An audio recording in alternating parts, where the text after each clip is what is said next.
like that. Perfect for tonight. Welcome, everyone, to Ladder Daily Digest. We honor creators, and we are in Tim's living room, and he's flying a DC-10, looks like, to put out a fire somewhere in the California Sierras. But Michelle Judson painted that for Tim because Tim's a celebrity. Megan has a painting as well. I do. It's right there. Randy has a painting. Here's my celebrity painting. I do now, yes. Randy is going to get a painting. He has one that is his, but it's just in good safekeeping right now. And I think it's important to note that I'm broadcasting from Oakland, California, where I spent the day with Gene Judson, and we took a beautiful walk in the park and talked to Megan while we were at it. That's right. That's right. Oh, I'm going to show Tim's. Very cool. That's Randy's painting. Wow. Love Look it. at that. It's That gorgeous. is so gorgeous. It's really beautiful. My fingers have never looked so good. I can't wait to frame it. I couldn't find a frame that was small enough for mine without overwhelming it, so I just left it as is. It's beautiful the way it is. Maven got a frame about this big and then had just a big space around it. That's super cool. I love it. So Kinder Kim, you can join if you want. So we thought today we'd talk about how planes, trains, and automobiles have interacted with us throughout our lives in different stories. And unfortunately, our air traffic controller, Rob T, is not able to be with us tonight. I think it's the anniversary of his or something. 30 years. 30 years. Wonderful. That's pretty amazing. That is a good job. No Rob. kidding. And so anyway, Tim has told us a little bit about flying. How old were you when you were first in an airplane or a sailplane or something? 4 or 5. There you go. And was it one of those that looked like the Wright brothers with the wings that go up and down? No, I got to get my jokes in. I'm the youngin' of the group. It's okay. It's okay. My dad had a job up in Ogden, and it was Western Airlines. It was probably a DC-6. The only way to fly. The only way to fly. And I got my skin stuck in the zipper of my jacket. I don't know if my dad did it or the stewardess helped him do it. That's why I remember that flight. Okay. And we went up. Dad worked for General Sound Control, and they did the sound suppressors for the jet engines at Hill, because when they test the engines, it suppresses the noise. Hill Air Force Base. Hill Air Force Base. And I went up there and I got to climb around all kinds of airplanes. And the lady we were staying with, a friend of my father's, had an igloo. She built an igloo for her kids, and so I got to go in an igloo with her kids and play. Yeah, I think it was 4 or 5. Yeah. I don't know if it was a thing around here, but some parks had like discarded World War II jet fighter planes that were stripped down in parks for kids to play on. Yep. Yeah. I just want to make sure I have it straight, Tim. You said that you got to go on a plane and in an igloo the same day? Not sure if it was the same day. No, probably not the same day. In the same year. It was the same week. Within the same week? Oh my gosh. My dad knew this woman. I don't know how we knew her, a friend of the family or something. And that's where we stayed when we went up to Hill. He stayed with my dad's. She may have been a relative of mine. I don't remember. I wish he was still around so I could ask him. But she wasn't far from Hill. And her kids had built an igloo. And I remember playing in the igloo. Yeah. Hi, Miss Deb. Hello. Now, what town is still closest to? I forget now. To what? What town Ogden. is Harrisville. That's Ogden. right. Okay. Ogden. So one That's thing where first. that's where my Mormon pioneer ancestors settled in Harrisville. Do you know part of why Ogden. Eskimos wash their clothes in tide? Because it's too cold outside. Oh my gosh. That's one of your worst ones, Gene. Yeah.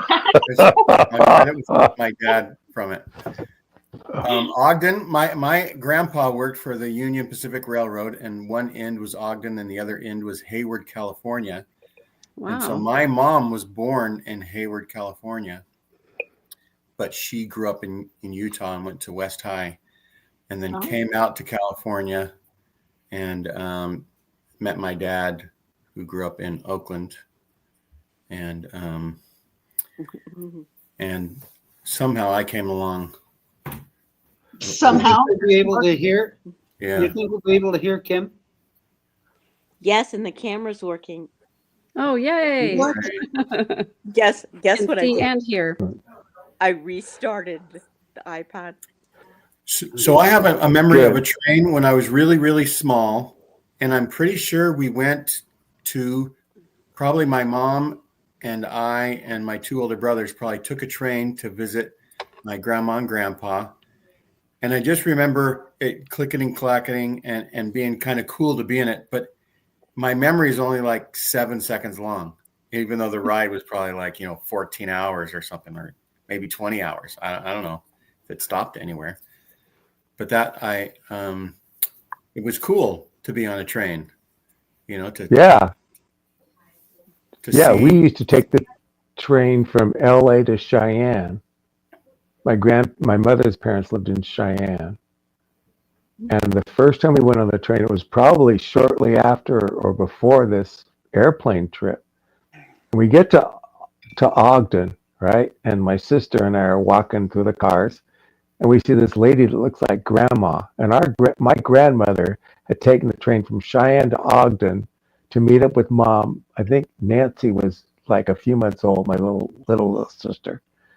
And she follows us back to where mom was, and she says, "Oh, hi, mom." It's like, that's grandma. Okay. Well, we were the train for a couple of years until my dad got the airplane, and then we'd fly up there. Yeah, screw the train. Oh, I don't know, man. I took the train from here to LA. Well, from San Luis to LA and back.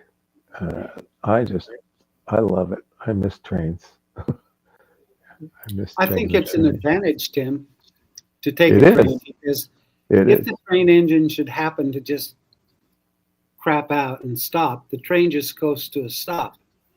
But if you're in an airplane, Different story. a whole different ballgame. Different ball game. Yeah. Yep. I guess it depends on where you are. Yeah. Well, if you look at the map of railroads, somebody posted a map. Railroads in America, there are like 10. And you look at Europe, and there's like 200 or 300 going everywhere. When I was in Germany, we took the train everywhere. Get a Euro pass and go anywhere you want to go in Europe by train. That's the best way to travel. Train and bus and streetcar. Yeah. Go just And then you about get to see anywhere. everything. Yep.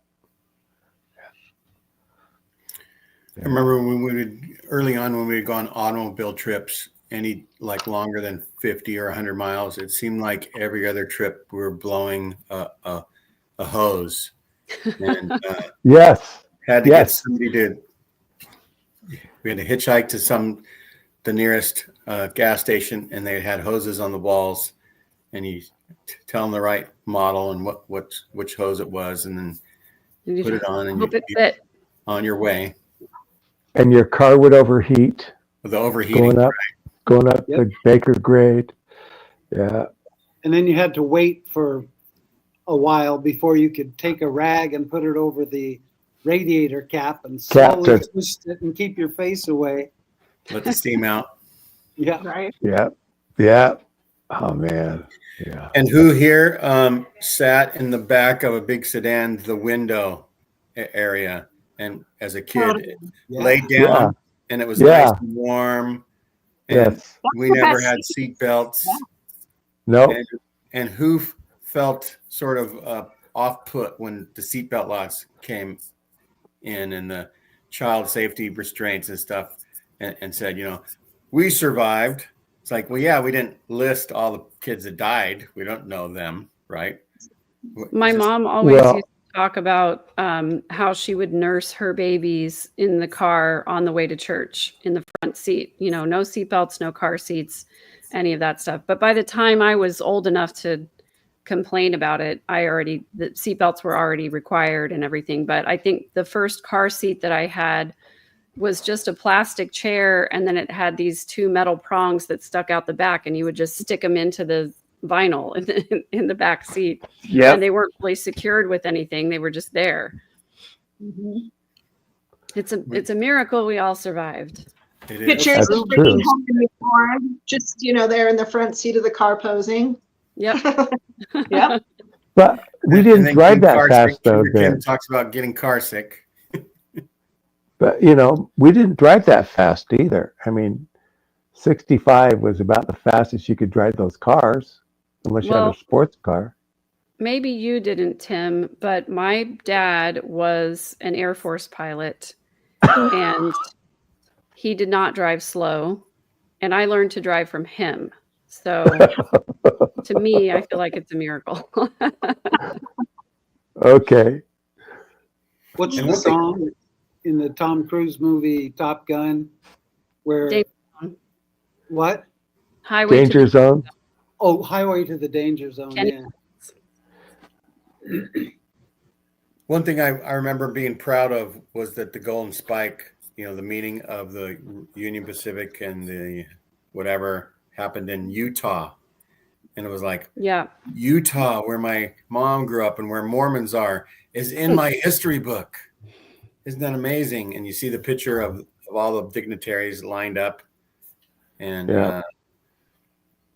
So I'll have to see if I can possibly share a video with you guys, but I don't know how many of you have been to the Union Pacific station in Salt Lake City.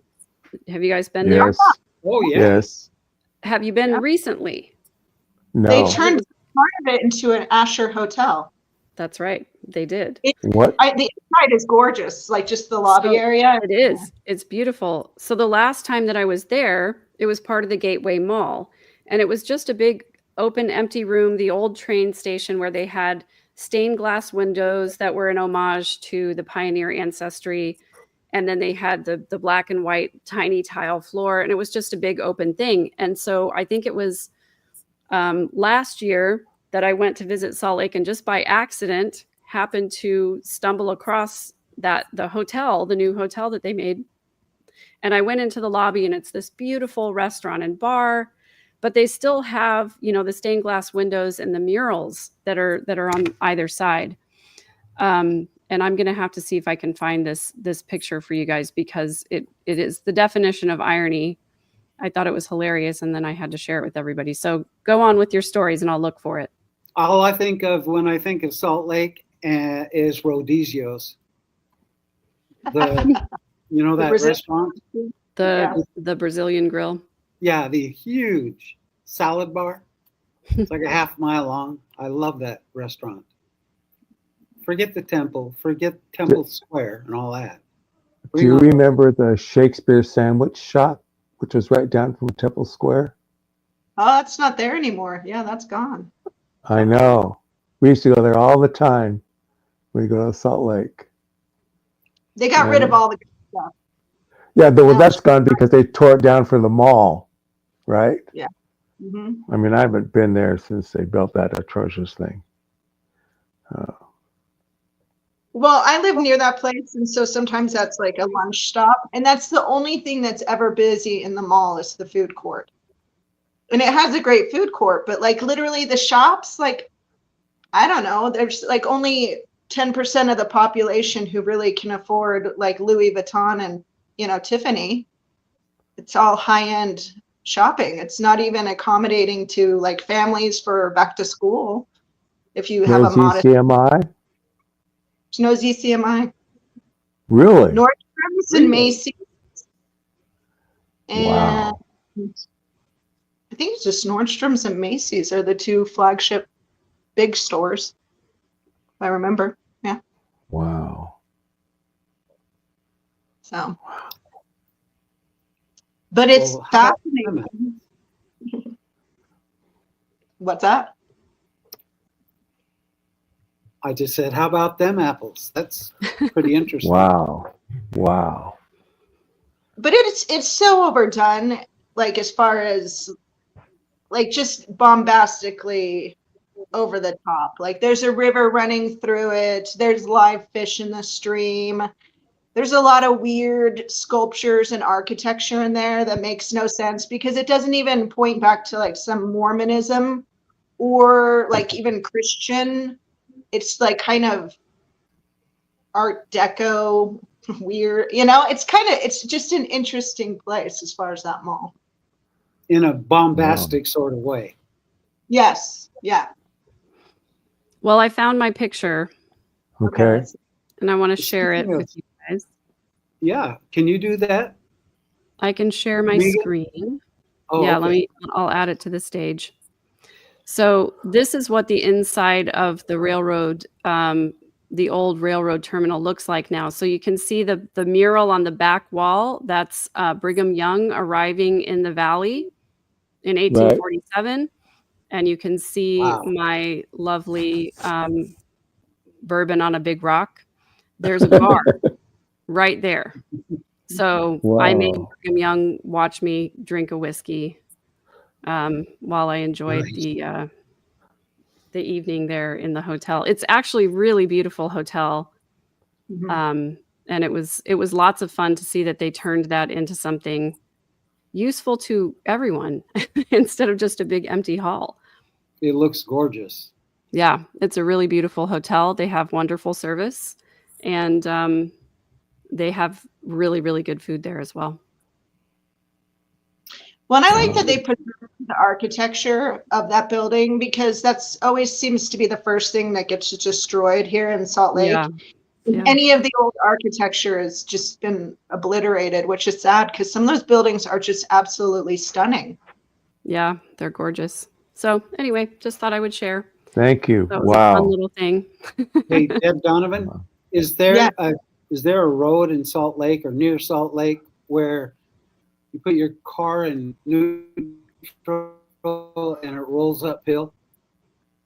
Are you familiar Where you with put that? your car and it rolls uphill.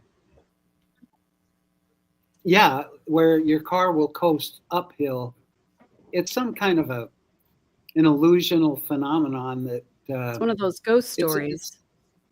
An no, I urban have plenty of I those, don't but about this road. I have to find it.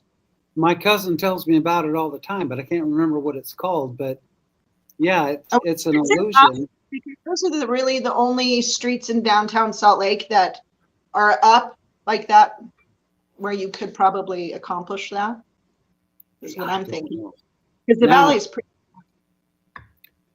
I thought you might know about it. But, I'll do some research now. Now I'm curious. okay. Return and report. Yes. That's right. Test the haunted roads of Salt Lake. Love that. I wonder where Gene Judson went. Yeah, where did His he go? laptop. He's our host. He said his laptop died. So Uh-oh. That Uh-oh. probably means he has to go potty. yes. Uh-oh. Because I happen Well, to you know guys- he has more than one computer. Oh, so I he think can't he's- use that as an excuse anymore. Nope. I think he's going potty. Well, you guys were talking about road trips. And so if we're talking about planes, trains, and automobiles, I will just say I was raised, as I said, by an Air Force pilot who was the son of an Air Force pilot, whose brother was an Air Force pilot, whose Wow. uncle was an Air Force pilot. So airplanes, I guess, played a big role in my upbringing, but I was raised on road trips as a kid. And my memory goes pretty far back, and I cannot remember a time when we didn't do a road trip in the summer. And Yep. the first Yep. ones that I really remember were when we lived in Shreveport, Louisiana. My dad was on base there, and we would drive out to California to visit his family, the Coxes. His sister, both of his sisters actually lived in California. So that's when our road trip history started, and that's when I remember laying in the back of the. They had a little Toyota hatchback, and I would lay up there in the window, and my brother would lay in the wheel well to go to sleep. And then we moved to South Dakota, and my parents bought one of those big conversion vans. And so it was one of those that had, the sliding door on the side, and there were two captain's chairs in the middle that swiveled around, and there was a little hole where you could put a table, and the back seat was a sofa that you could lift up and pull out, and it would convert into a little mattress or a bed. And then right behind that was a little console with a tub that you could use as a sink. And we were super excited because there was a tiny little television. It was probably 6 inches square. But when you were in the right spot, you could get television in the car. And then they also had a CB radio. And so we would go on these long road trips. And when I lived in South Dakota, we would drive from South Dakota to Ogden to visit my grandmother and my mom's family. And we'd spend a week there. And then we would drive out to California and spend 2 weeks with the California relatives. And then we would do the whole thing in reverse. And that was our summer vacation every year for probably 8 years or so. And so we learned to understand what the truckers were talking about. We learned some of that trucker speak. My dad always wanted to know like where the cops were hiding out and all of that. So we would listen to the CB radio while he was driving so that we could hear what was going on the road. And there was this one time, I don't remember exactly where we were, but I seem to remember it was Nebraska, and the big van broke down, and we were out in the middle of nowhere, and we ended up pulling off the road next to this cornfield. And I remember it was just completely dark. There were no city lights anywhere. And my dad said, well, we're just going to have to spend the night in the van. And then tomorrow, he said, he could see a farmhouse a couple miles down. He said, tomorrow morning, I'll go walk out to the farmhouse and see if I can get them to help us find a tow truck. So we spent the night in the van. And the next morning, by the time I woke up, it was probably 6 a.m. or so. The sun was coming up, and my dad was walking down the road, and he had a big mason jar full of milk and a big basket full of chocolate chip cookies. And he said, the farmer's wife baked us some cookies, and here's some milk straight from the cow. Oh, wow. And Really? he said they called the tow truck for us. It's coming. And so we had chocolate chip cookies and milk for breakfast. And then we sat in the mechanic's shop in this tiny little town, waiting for them to find whatever part the van needed. But that's what I was raised on, were these road trips where it was just an adventure. You just never knew what you were going to encounter. And I remember so many times it would get to be late at night. My dad would get tired, and he would find a motel, and he would pull off and he'd say, okay, hold on, I'm going to go inside. And he would always go and check the room. So Randy, this is advice for you. He would go in and he would check the room and see if it was decent and clean. And if it wasn't clean, we'd move on down the road to the next motel because he didn't want to stay there. And more than once, we'd get to a motel. We'd be so tired. Just please, Dad, please just let us sleep there. And he'd be like, no, it's not. This is not a good place. We're moving on down the road to the next thing. So there was no, Airbnb, no checking the internet for reviews or any of that. You just had to pull off the road to a sketchy motel and kind of hope you weren't going to get screwed on the price, and also that it was going to be like a decent, clean thing. So as far as automobiles, that's how I was raised on. I was raised on road trips, and I do it to my kids now, although we do it a little easier than we did when I was a kid. That's really cool. One Thanksgiving in Tennessee, my family and I, we wanted to take a road trip, and just for the hell of it, we just took off and we started driving. We really didn't have any destination. And after we'd driven a couple hundred miles, we started seeing these signs that said ribbon cane syrup up ahead. And I asked everybody, what's ribbon cane syrup? And none of my kids knew. My wife didn't know. And another mile would go by and ribbon cane syrup and a little bigger sign, and we must have seen 6 or 8 of these signs. And I said, I've just got to know what this is. And so after a while, the arrow, instead of pointing straight down the road, pointed where we should turn. So we turned on this dirt road and we wound around, and we're seeing these signs, ribbon cane syrup. And I'm expecting to find something amazing. And we come to this little tent stand, and there's a few cars parked there. And here's these native women who are out there. And I walked up to one of them and I said, what is ribbon cane syrup? And she said, would you like to try some?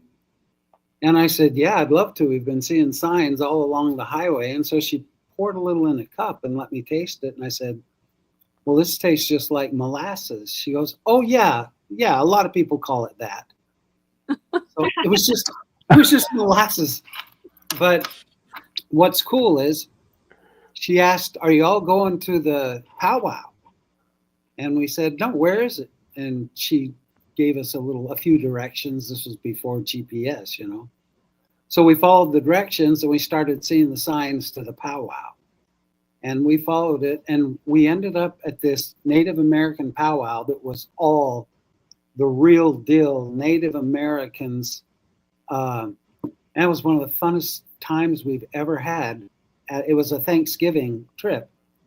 And we had a blast just listening to the powwow people tell stories around the campfire. And my kids all got to try to catch a greased pig.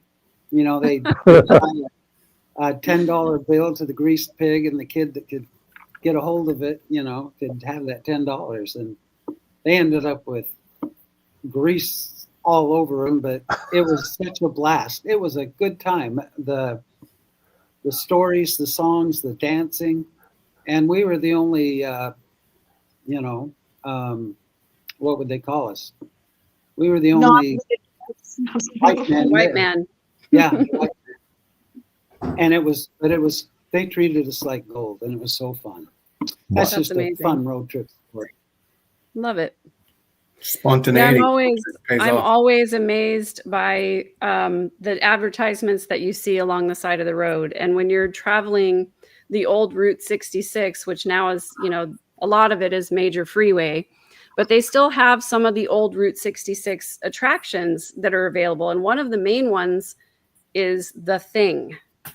And if you've ever been out in that part of the country, you see for probably 50 miles in both directions these billboards that are advertising The Thing. Have you seen it? You've got to see it. The Thing. Go see The Thing. And so, I'd passed it enough times without stopping that last year when I was on a road trip with my kids and we were on our way to see my daughter in California, we actually stopped and saw The Thing. It's a gas station that is attached to a museum, and in the museum is the history of the world, starting all the way back from the formation of the earth and the dinosaurs, and then going all the way up until the time when The Thing arrived. And I can't tell you what The Thing is. It's just something you're going to have to find out for yourself. But I will say, for me personally, who has a curiosity for oddities, it was absolutely 100% worth it to stop. It was worth I think $4 per person that we paid for the museum to go in there. It was a wonderful memory. My kids disagree with me. They think it was a waste of time, but I had a good time. I enjoyed it, and I highly recommend, if you ever have a chance to see The Thing, you should stop and see. What state is it in?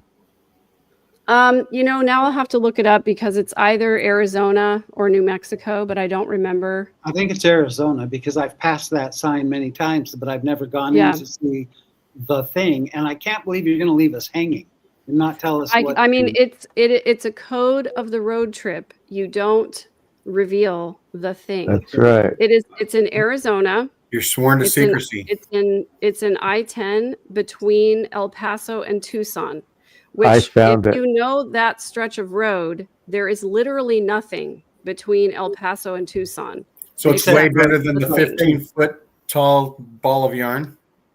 I've never seen the 15-foot tall ball of yarn, so I can't speak to that. But I can say that of all of the things that are between El Paso and Tucson, which is nothing, this is the most exciting thing. Good to know. I've never seen the thing driving It's through. between. It's north of Tombstone. It's between Benson and Wilcox. Yeah, They it used to doesn't serve- matter if you're traveling I-10 east or west, you're going to see about 150 billboards for the thing. They used to serve Coke, I mean Pepsi there, but somebody said things go better with Coke. I blew that joke. Yeah, Ooh. it's the real thing. It's the thought that counts, Gene. Yeah. I was on the right track. Just not But the I have railroad to track. say, I mean, I've done lots and lots of road trips. I think the most epic one that I did was with my daughter. It was just my daughter and I 2 summers ago. It was 2,100 miles in 19 days. We saw 5 national parks, and I think we went through 7 states. We started in Texas, and we went all the way through New Mexico, Arizona, California, Oregon, Washington, Idaho, Montana, and then did the whole thing in reverse. And it's one of the best times I've ever had. And I am a lover of maps. And for Christmas a couple years ago, my partner gave me an atlas it's a national parks atlas of the United States. It has all of the U.S. states in the map and with an emphasis on where all the state parks were. And when I opened that gift, I literally cried. It was just the most Wow. wonderful gift I've ever gotten. So what I do now is I go through the atlas and I mark all the roads that I've driven, and I mark all the little spots that I've stopped with my kids. And it just it's kind of like a little bit of a yearbook of all of the roads that I've traveled since I started the third phase of my life, my third verse. Oh, that's cool. Yeah. I like that. So cool.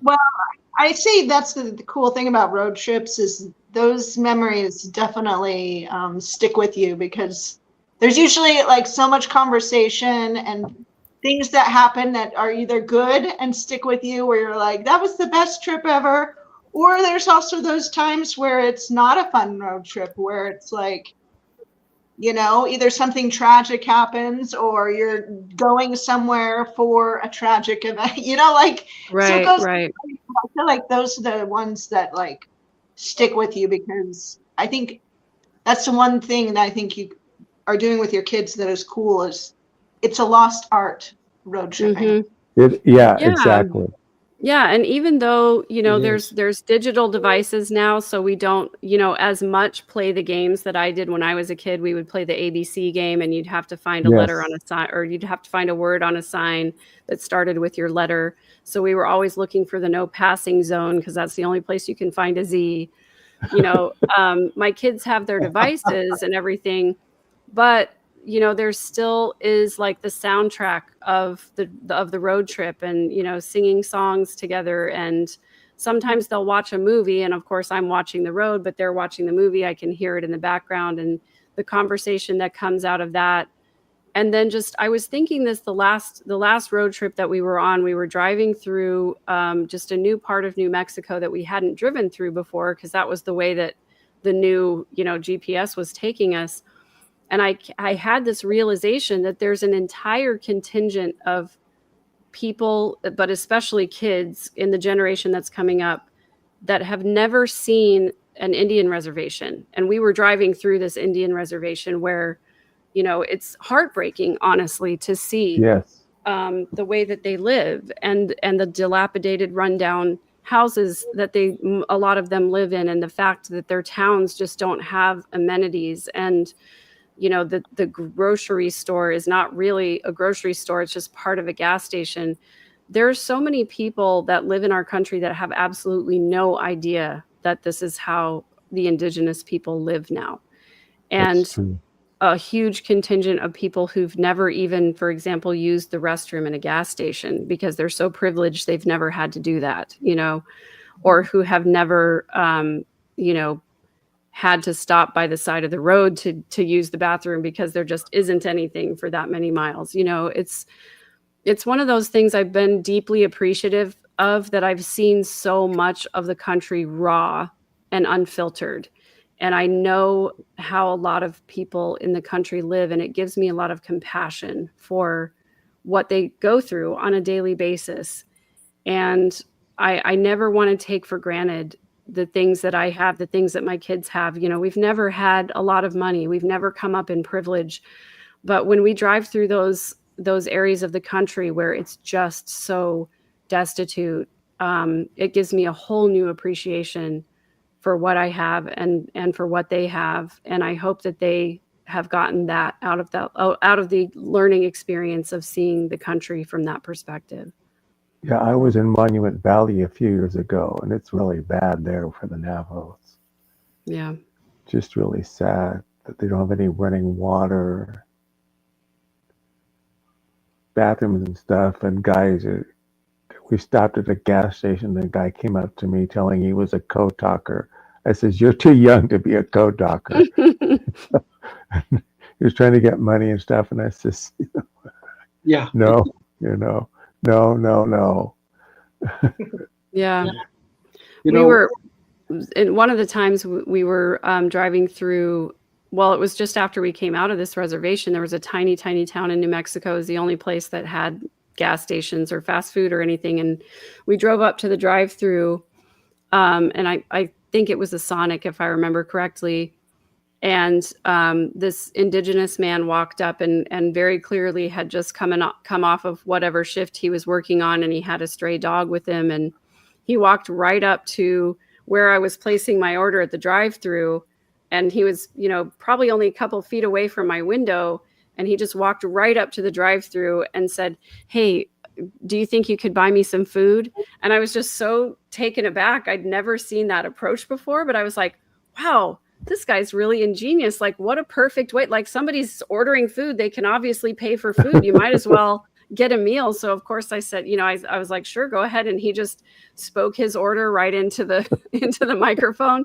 And then he said, "I'll see you over on the other side of the drive-through." And he walked over. Oh, wow. So we bought his meal for him and went over and handed him his bag. But it's just one of those things that, we just don't realize how easy and how good we have it until we go through a place like that, where you just see so many people who are living hand to mouth and having a difficult time. I want to do a show on privilege someday, but Randy had something to say, I think. Oh, I was just going to say that was a marvelous point that you just made, and driving through the Indian reservation is very humbling. I was also going to say that I was in high school before I realized that my dad was lying to me on a road trip. Well, we always used to drive from Mesa, Arizona to Durango, Colorado. And when we'd get into the rocky areas, there would be signs on the highway, "Watch for falling rocks." And he convinced me that Falling Rocks was the name of an Indian warrior who had been lost for, years and years. And they want people to, and like an idiot, I actually believed that. And I said something in high school about it and made a fool out of myself. But then again, I thought our family was the only family that called mayonnaise mayonnaise. I thought that was our family word, until in school one day the kid said, "Oh, my mom put mayonnaise on my sandwich again." And I'm like, my family calls it that too. He's like, "What do you mean?" And I'm like, we call it mayonnaise too. I didn't know other people knew that word. But anyway, the Falling Rocks, and it reminds me because my mom would always make sandwiches for the trip because we couldn't, afford to stop and eat meals. Yeah. So we'd have sandwiches, and so the Falling Rocks kind of reminded me of the mayo thing. I remember the Falling Rock story. And Kinder Kim says, And who is Debris and why is she on the road? Watch for Right. Debris. Right. Oh, and I cannot tell you how many times we would be driving down the road and we would see a sign that would say road work ahead. And my son would turn to me and say, road work? I sure hope it does. Oh, that's good. That's Oh, Gene, good. Well, you know, a new dad joke for it you. would take us He's practicing. right. It would take us 3 times as long to get from Mesa to Durango because we kept passing gas stations that would say clean restrooms, and oh my gosh, we cleaned so many restrooms by the time we finally got there. Well, that comes from your Mormon heritage because, as we all know, every member a toilet scrubber.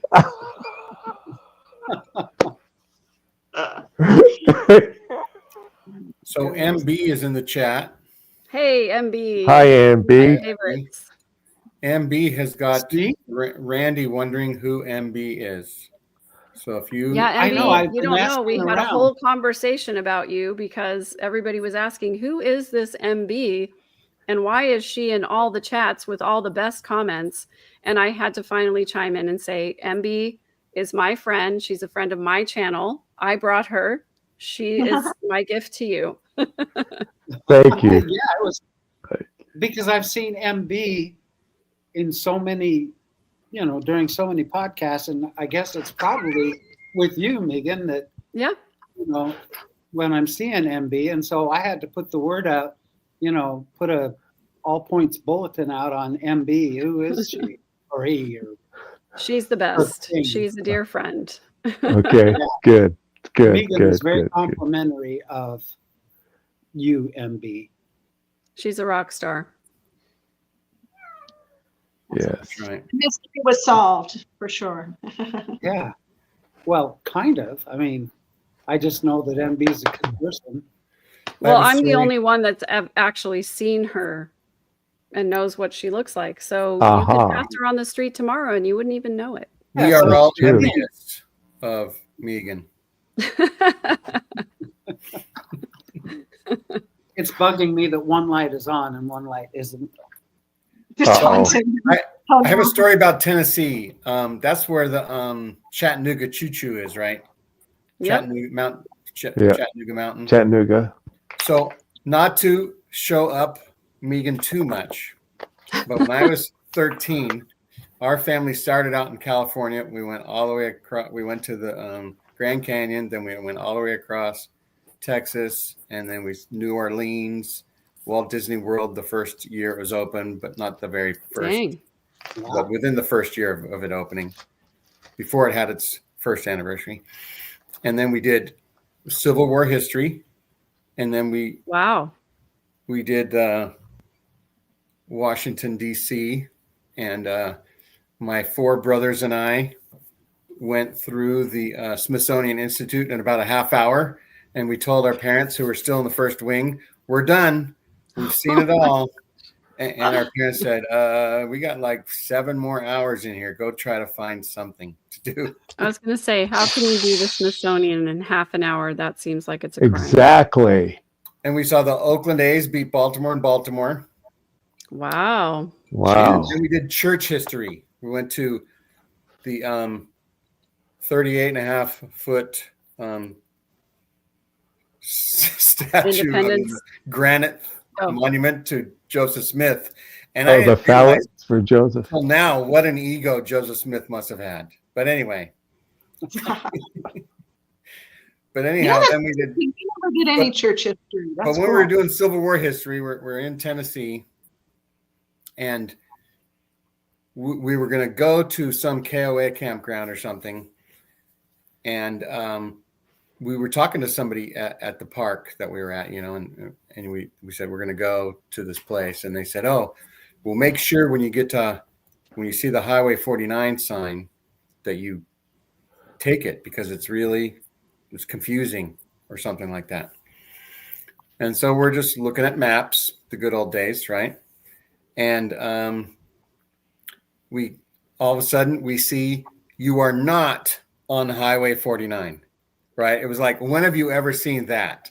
So it's such apparently like a maze of things going on or distracting things, or the sign that says turn right for Highway 49 is so bad.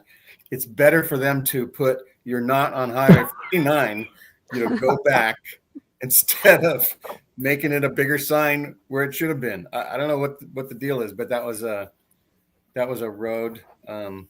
That was a road trip. We ended up going 11,000 miles in 45 days. And Wow. Oh man.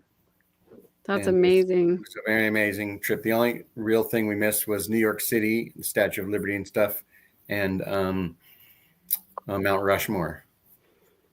My dad didn't Statue want of to go to Liberty New is York, not as fun anymore now that you can't go up into the actual torch. right? Since 9/11, you can't do it. You can't. Not Well, anymore.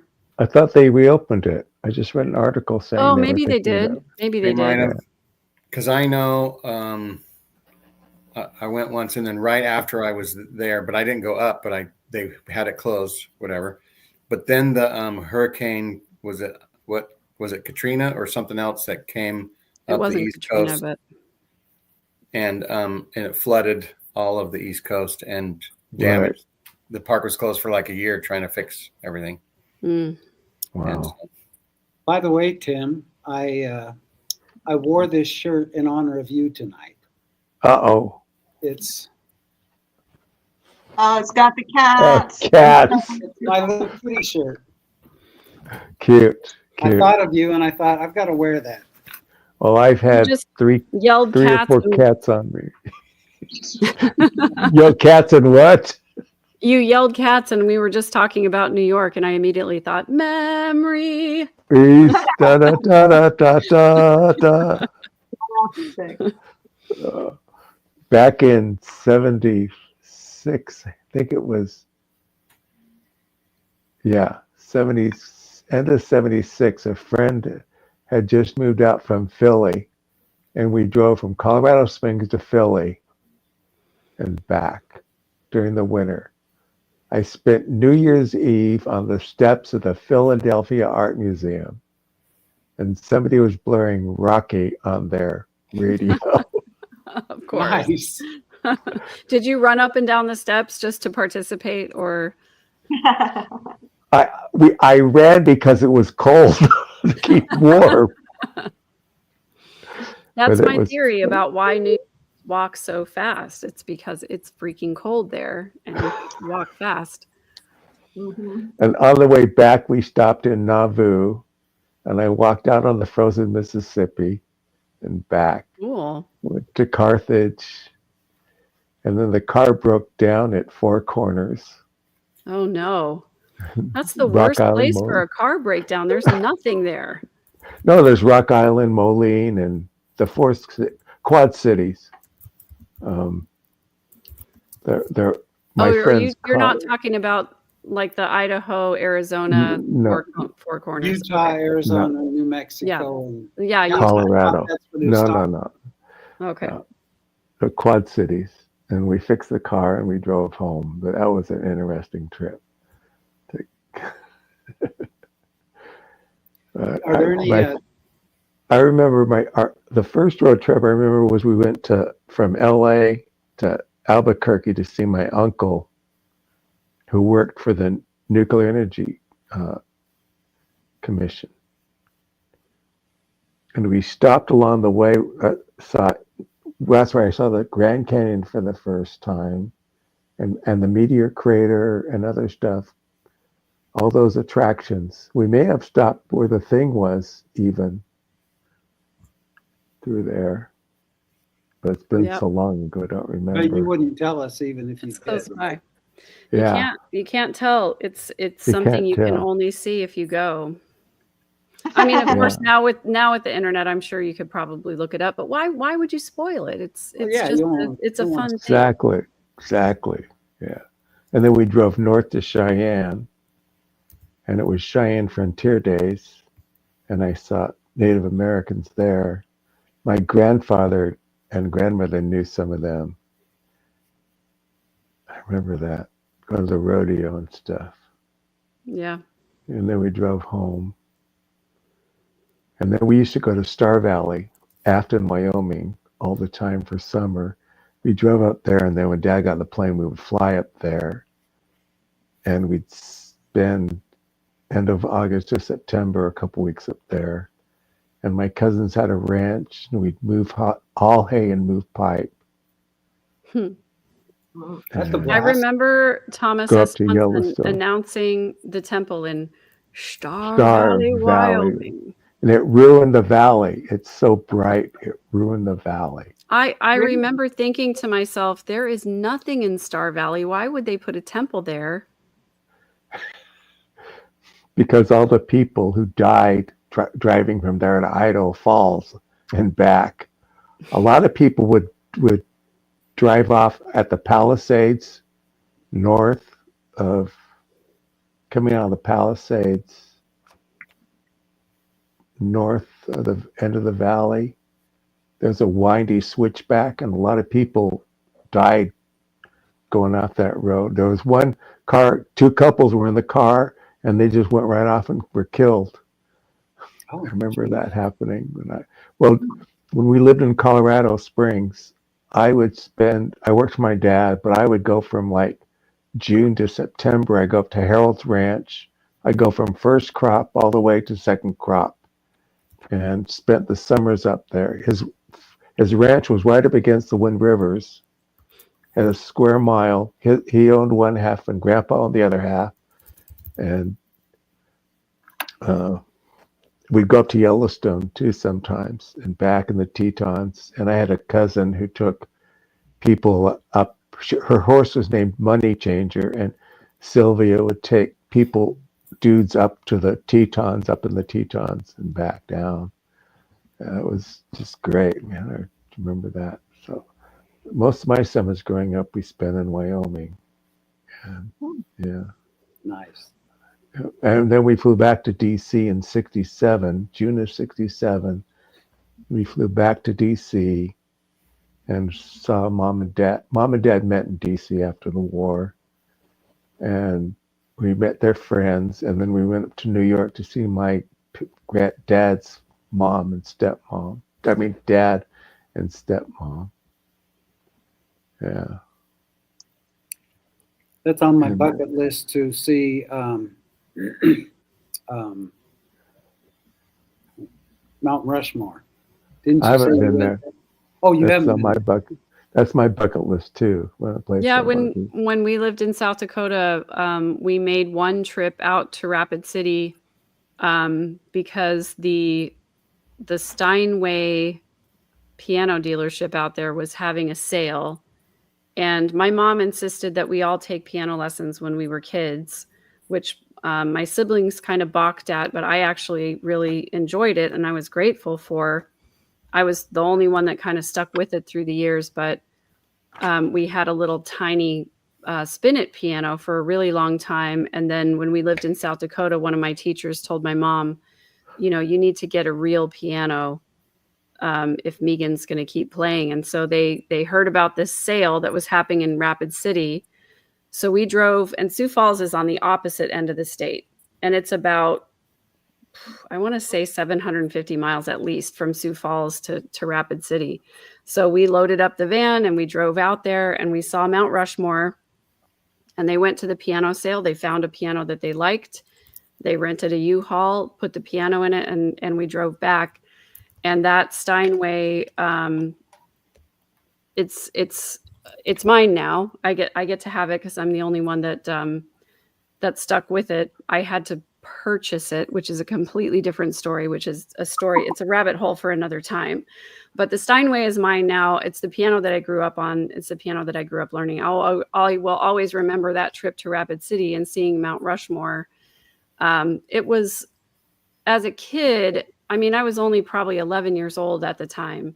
And so it was one of those iconic things that I was in such awe. And I remember having kind of the same feeling the first time that I went to the Salt Lake Temple and thinking about the pioneers who crafted that building by hand. And it took them, how did it take them 40 years to build that temple?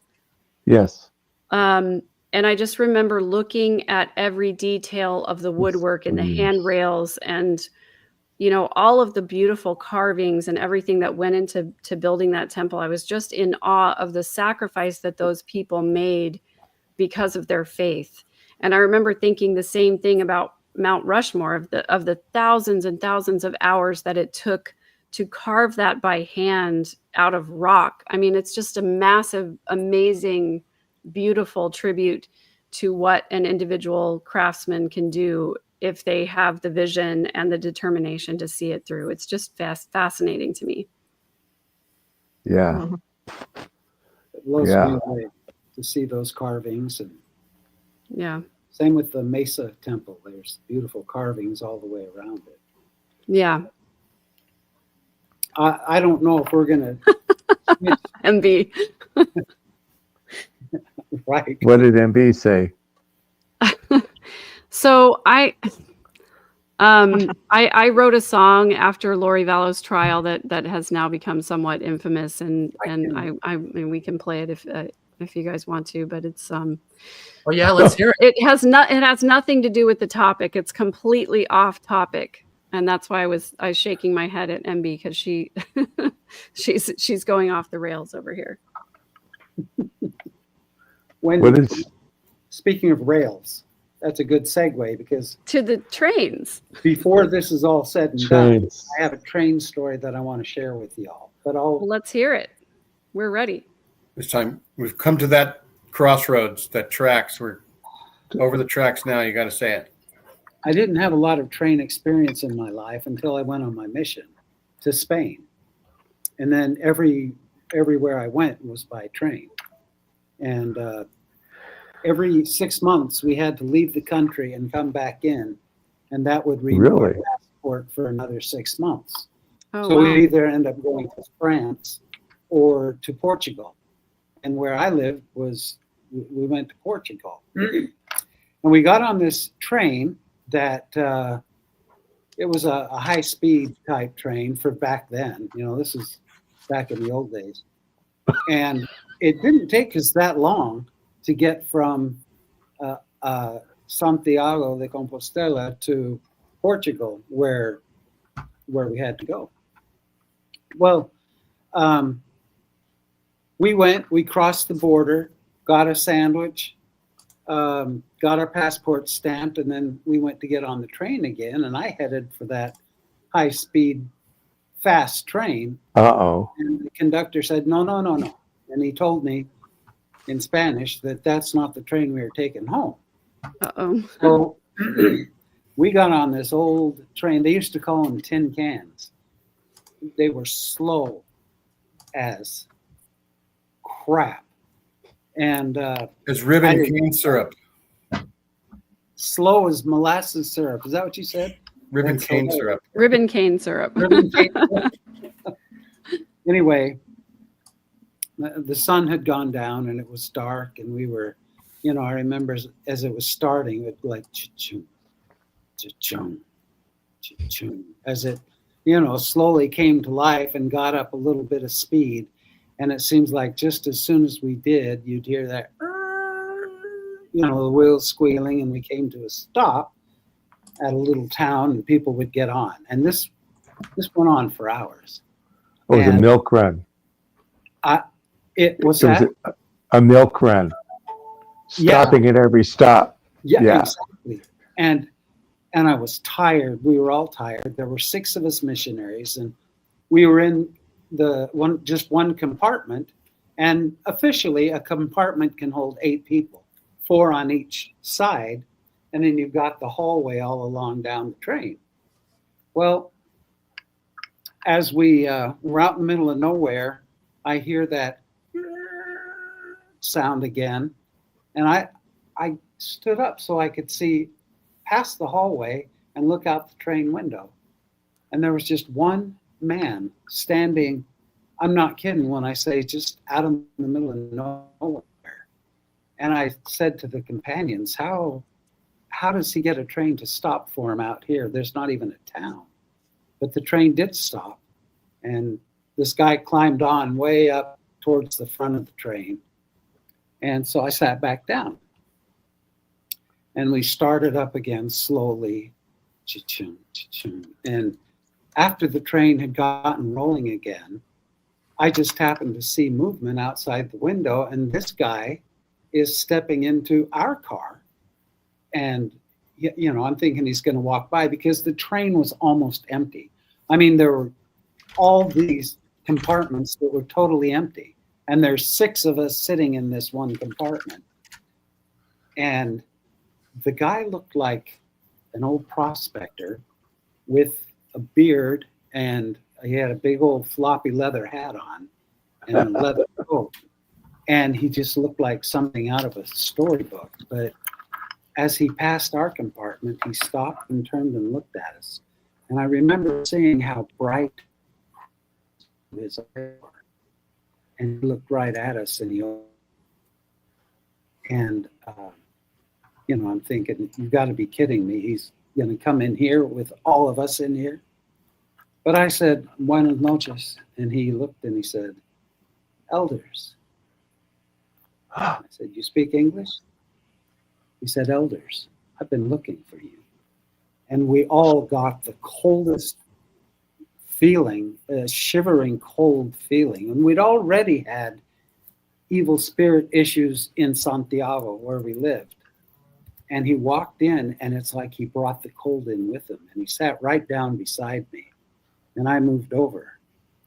And I said, you know who we are? He said, yes, I do. And he's speaking perfect English. He said, yes, I do. Do you know who I am? And I remember saying to him, no, but I'm starting to think I do. He said, I'm Satan, and I've been looking for you. And my companion across the way, just across the, you know, in the other seat, said, well, we don't need you here if you're Satan. And he said, oh, I think I'll stay for a while. And my companion raised his arm to the square and said, in the name of Jesus Christ, we command you to depart. And he stood up and he looked at us all and he walked out of the compartment and walked down the train. We were all stunned, and before we knew it, we heard that of the train brakes, and finally we were in Santiago de Compostela where we lived. And we all jumped up and stepped out of the compartment because we wanted to see where this guy goes, you know. So we're watching the exit. We jump out of our car, go down the steps, and wait for this guy to come out of the train. And he never did. He never came out. So I ran up to the conductor who was standing outside of the engine part, and I said, where does the train go next? He goes, well, this is the end of the line. And I said, is there anyone else on the train? He says, well, our guy is walking down to make sure there's no one left on the train. And then the guy gets out at the end of the train, the employee gets out at the end of the train and motions that it's all clear, and they lock the train up. I don't have any, this is in the book that I'm writing.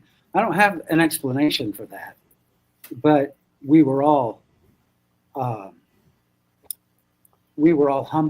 that night and rather terrified because we'd already been having problems with evil spirits in Santiago, and they ended up shutting the church down there. And that's another rabbit hole that I won't drop down into. But yeah, that's one it. of the I'm out. spookiest things I've ever had. And I don't know what Satan is. I don't know how real he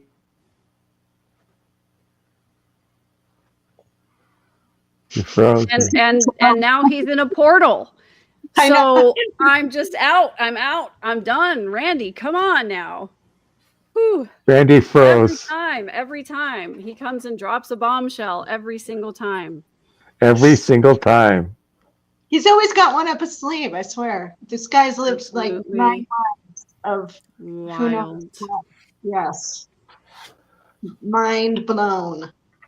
Absolutely wild. Well, Same It could story. be more evidence of forces from the other side thwarting the work. my God. Right. Thwarting the work of Okay, Randy, come on. Come on, Randy, unfreeze. We're Randy's all such a scared. good actor. Randy He is still in has a 100%. sketchy hotel in Oakland, California, and I just want to make sure he's okay. That's right. I'm actually genuinely concerned for his safety since he has frozen and is now in a portal after just telling us a Satan story. Come on. That's right. A cockroach probably went into the electric socket and lit Oh my up gosh. the building.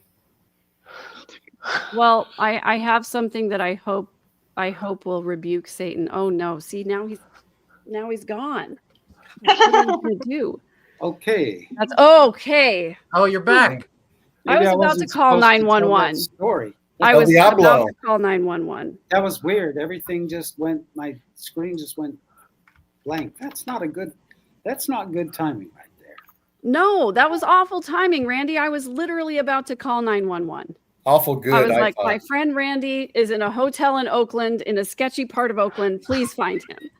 Please do a welfare You check. just walked into the train. Gene drove in there. Ah. Anyway, Oh my that's gosh. a story I wanted to share with you. I don't share that with a lot of people. But Wow. it is in the book that I'm working on. And that- there are that- 13 people in the chat. And that really happened. Oh yeah, that happened. Wow. And let me tell you, if you think that's amazing, you ain't heard nothing yet, Tim. I know. Trust I'm me. sure. Trust me. But I'm not for sure I another want to hear time. it. That's right. Next week. Yeah, there's different time, different subject. So That's I wild. do have something that maybe will rebuke the demons. It's what MB was talking about before. And since the chat are talking about Chad Daybell and Lori Vallow, They are? she Oh, was your chat. yeah, my chat. I don't know about your chat. What is your chat talking about, Tim?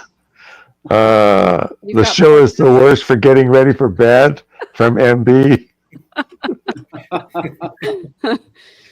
So Go to your channel and see what you say. Okay. so for those of you who are not following, and I apologize for bringing this up, but MB brought it up, and this is a small audience, so I feel safe sharing it here. Lori was convicted once again. Lori Daybell was convicted once again of conspiracy to commit murder a couple weeks ago, and in the death of her fourth husband, Charles Vallow. And for those of you who missed it, Charles Vallow has a younger brother named Jerry, who I've gotten to know and absolutely adore. And when the verdict came down, he walked out to the pool of cameras and they said, how are you feeling? What do you have to say? And he goes, "We got the bitch." Yeah, I remember that. So I wrote- that's why MB wrote that.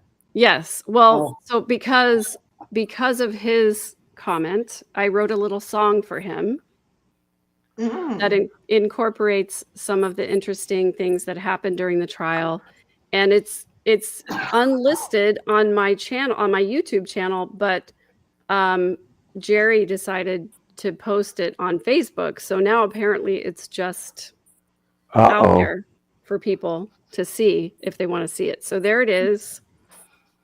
It is a song that I wrote as a tribute to Jerry Vallow, and it's called "We Got the Bitch."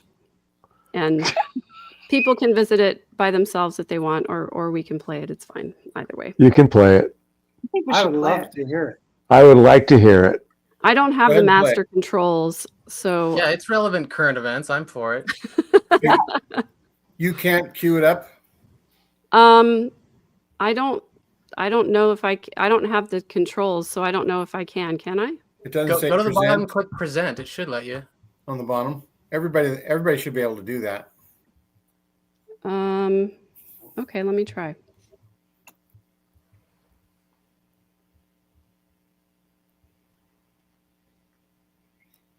One thing about Randy's story is that, Satan doesn't have a good track record. I'll just throw that joke in right there. But ching. Okay, But, I you think know- I can. As somebody says, Satan could have thwarted the plan by just not tempting Eve. It's like, no, thanks. Yeah, I'm just not out. going to participate, right? He could have Yeah. just said that, right? I'm not going to play your game. GDU. Yeah, we're nobody else is streaming to their channel. We're just all here. All right, I guess here it is.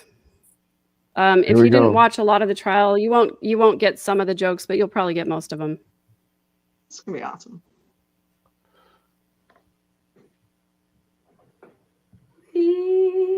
We got the bitch. That's what Jerry Bello cried. Oh, we got the bitch. You know the truth, it won't be denied. She's teaching jazzercise to those inmates in their cells. And we got the bitch. She'll spend eternity in hell. Those green chili enchiladas she claimed were so great. No one remembers and nobody ate, but we got the bitch. Oh, there ain't no heavenly light. We got the bitch. There is no parole in sight. You said Jesus knows me, but we know that ain't true. 'Cause the Jesus that I know has a millstone for you. Yeah, we got the bitch. Oh, there's not much else to say. Don't flatter yourself. Prison dentist is on the way. You said my husband, but your husband's on death row. Yeah, we got the bitch, and that's all you need to know. Yeah, we got the bitch, and that's all you need to know. I got chills. Oh, nice. Excellent. Like I'm- Excellent. Excellent. I feel like Yes. I'm in the America's Got Talent studio. Right?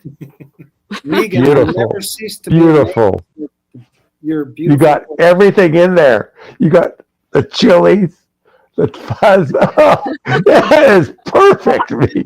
Don't flatter yourself. Yeah. don't flatter Oh yourself. man. That's beautiful. So good. That was Beautiful perfect. voice. It was fun. It was good fun. I loved what Jerry said, and I was like, oh, there's got to be a tribute for that in there somewhere. Oh man. How Oh. cathartic too. I bet that just feels good to sing. I'm just kidding. Oh yeah. Oh yeah. It totally does. I'm glad I'm not the only one that feels that way, you know. One of my dying wishes was to sing a duet with Karen Carpenter, and then she died. Aw. So Megan, you're next. You just made my bucket list to sing with Oh yeah, I'll sing with you anytime. you. Yay. Oh, Joel Roberts. Maybe Lori will dance to it when she goes on Dancing with the Stars. That's the next stop, clearly. Right. We got it. As soon as Jesus breaks down those walls, she's there. That's right. Oh my Good goodness. times. That was perfect. That was perfect. The So delusion. going back was- to travel, does anyone want to give me suggestions for where I should take me and my 7-year-old son next? I have a list, but I want more ideas. Where are you? Well, are you gonna Herman. what means of travel? That's important. What? Yeah, so what- we're in yeah. Utah, Springs or automobile? and usually I go by car. We went to Yosemite last summer. Have you been to Monument Valley? Monument Valley. Monument Valley. That's southern Utah? So northern Arizona, southern Utah. You know, I think I did as a kid, but I have no working memory. So that's tops for you? That, I've seen the Grand Canyon a few times, but when I'm into Monument Valley, I was more in awe of that place than any place I've been.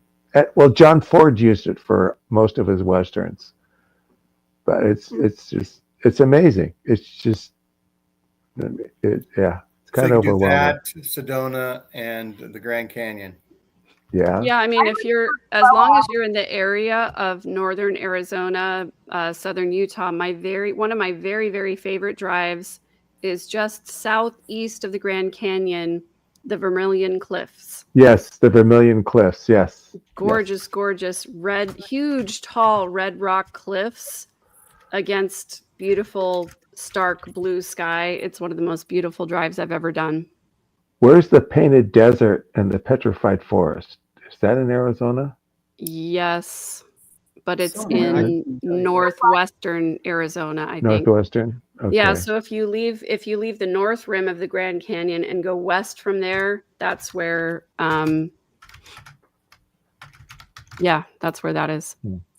You could also do the What about crater. Glacier National Park or the Grand Tetons? How would that fit up there? Oh, yeah. Oh, Oh, Glacier's yes. amazing. Amazing. Glacier and the Tetons. Yes. Yes. Mhm. Yep. Yes. And if you're going up that way, if Yeah. you go through the southwestern corner of Colorado and you go through Ouray, Colorado, Ouray, that's one of my other favorite drives I've ever done. Beautiful, gorgeous Southwestern. mountain trees. What's the one to Durango, to Mesa Verde? Mesa It's a Verde. good place to go. That's Mhm. that's That's- amazing. Amazing. They used to What's let you the- climb in and out of the ruins, but now I don't know. I think they've closed them off, but A lot of It's things true. have changed. Yeah, a lot of things have changed since I was there. Yeah, I went there as a kid, but I don't remember. All we have is one picture, and yeah, we were right up against the cliffs, but I don't know if we went inside or got to climb in there, but we were right next to them. I say go where you want to go. Well, what you I wanna do. get inspiration from my fellows. I have a hard time deciding until I have lots of evidence. You guys are my evidence. I trust your opinions. Yeah, I always like a good recommendation from somebody whose aesthetics and sensibilities that I trust, and that's what led me to Ouray, and it did not disappoint. Yeah, that's a beautiful drive. Also, the Big Rock Candy Mountain. That Wait, drive. isn't that in Candyland? Isn't that a board game? I thought that No, was but- in "Oh Brother, Where Art Thou?" the song. The Yeah. song is, but the actual mountain is in southern Utah somewhere. I did not know that. I didn't know that either. it's on the road from Arizona to Utah. It looks like a big volcano of caramel coming down the mountain. Huh. What's the road? Is that in the old highway? The old highway through central Utah. Is that the 89? Oh, the one that goes through Orderville. I think it's 89. Yeah, it's 89, yeah. That's that's a really neat drive. Man, yeah, I've always wanted to go to the Big Rock Candy Mountains, like see the Yeah. bulldogs that have rubber teeth, the hens lay soft-boiled eggs. I was fascinated. Classic. Have you been to Zion's? That is high on my list. I'm gonna think I want to do more of that. We did very limited at Yosemite due to my son's age, and so I think I'm gonna wait for Zion a little bit more. Zion or Bryce, Capitol Reef, Goblin Valley, Canyonlands, Arches. Yeah, all of those are on my list. Now I need like rankings. How would you rank those? Be like, I can only do 4 before he's older. They're all close together. They aren't that far apart. You can I've do been them in to Bryce. Yeah, it's Bryce. the 89. The 89 that goes up from Kanab through Orderville to Panguitch, Circleville, Marysvale, and hits I-70. So South. they can all be done in like 1.5 days each type Yeah, thing? yeah, yeah. And Where that are does you them justice, traveling? because that sounds amazing. Where are you from, Kendall? Where are you traveling from? Yeah, so I'm centered here in Utah. Oh, I okay. live in Harriman here in Utah. And we went to Arches National Park 2.5 years ago. And then we did Yosemite last year. Well, it's I a always 7-year-old, right? my boys at that age because there's a lot of easy hikes and you can see cool arches just within relative, and there's good restaurants. You know, it's very family friendly, or it always has been when I took my kids there. Oh, yeah, he loved Arches for like the next 6 months. That's all he talked about. Nice. Or you could switch gears and go to San Diego and go to SeaWorld. You know, I did that when I attended BYU, and all the legends of San Diego were true. It was perfect weather the entire time. Like, absolutely ideal. I could not believe it. Get a hotel right there on the boardwalk, Mission Beach. That's where I want to take Amanda and Peyton is on Mission Beach on the boardwalk. Mission Beach. It's perfect people watching, which I love to do. All tons of different restaurants and surf shops, and try to see the green flash when the sun goes down. You know, when the sun breaks the horizon, every now and then you get to see a green flash. Yeah. And it's spectacular. But yeah, that's a fun trip too.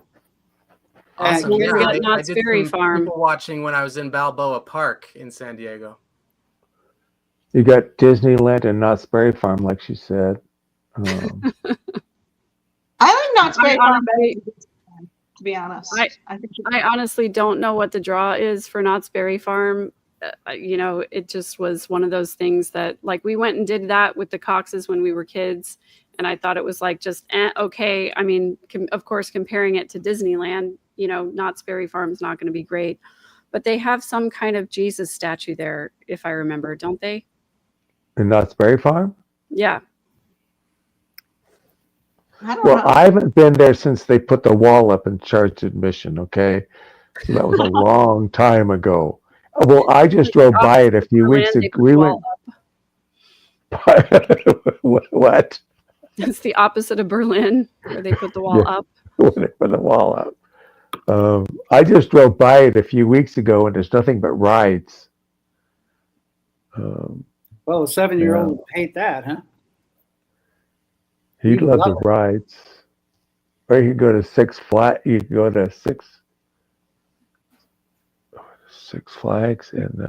Universal Oh, Studios. Magic Mountain. Magic Mountain. Magic That's what I'm Mountain thinking in about. Valencia. Magic Mountain. Yep. Valencia. You could Yeah, go you- to Universal. When are you going to do this? So I have my son the longest over the summer, so probably early June. Okay. Hmm. So it sounds like my number one should be a combo of Bryce, Capitol Reef, and Canyonlands, and then next You could even year do I'll Monument Valley. Look at the Oya map. and the Tetons. Mm-hmm. Yeah. So that's Yeah. number one and number 3. two. The panel agrees, like that's the top I should prioritize. I mean, that's for gorgeous, beautiful, amazing geography. Yeah. I mean, Gonna see I a mean, lot. you otherworldly can't get things more are like, different "Whoa, from this is the- cool. This is an the- experience. the lush green Tetons to the stark reality of the Southwest desert. I mean, Yeah, and I definitely have to say national parks over theme parks. Like, oh, 10 out of 10. definitely. Definitely. Oh yeah, my Well, you son know- even agreed. So last year we went to Disneyland the day before Yosemite. I wanted to do Yosemite first because my thinking was like, oh, after Disneyland, that's all he'll want to do or talk about. But you know, it was just longer to drive, and I actually hate driving. So I was like, okay, we'll hit Disneyland first. We'll just do one day, and then we'll do 3.5 days in Yosemite. I thought that was all he could stand. But he actually liked Yosemite way more than Disney. Oh. I even have a video of him saying like, yeah, when I was at Disney, I thought that was cool. But like now I'm here and I see all these waterfalls and all these cool things to do and see. And like he just goes on and on about how cool it was. Yeah. And it's a really cute video. Yeah. I love it. You could drive to Bakersfield and visit Tim. Well, you could go to the redwood to the redwoods, to the General Grant tree and the General Sherman Yes, tree. that's sequoia. So redwoods is northern. Sequoias. California. Thank you. Sequoia is- Sequoias. yeah. And Yeah, I we have to did that. say- We did that last year. So that's Okay. right next to Yosemite, right on the way. That was what we did the first day. Oh, you, I lumped that in. you haven't done Yellowstone yet. I have like 6 times. I actually But- took my son when he was a little baby. Okay. So that's lower on my list, but I love it there. Okay. Yeah. But I Yosemite. love to travel. I like that this theme tonight was all about travel. I have a goal of visiting 50 countries. I've been to 30 so far. So we're going That's up the list. amazing. But my passport actually lapsed. So I'm doing United States stuff recently.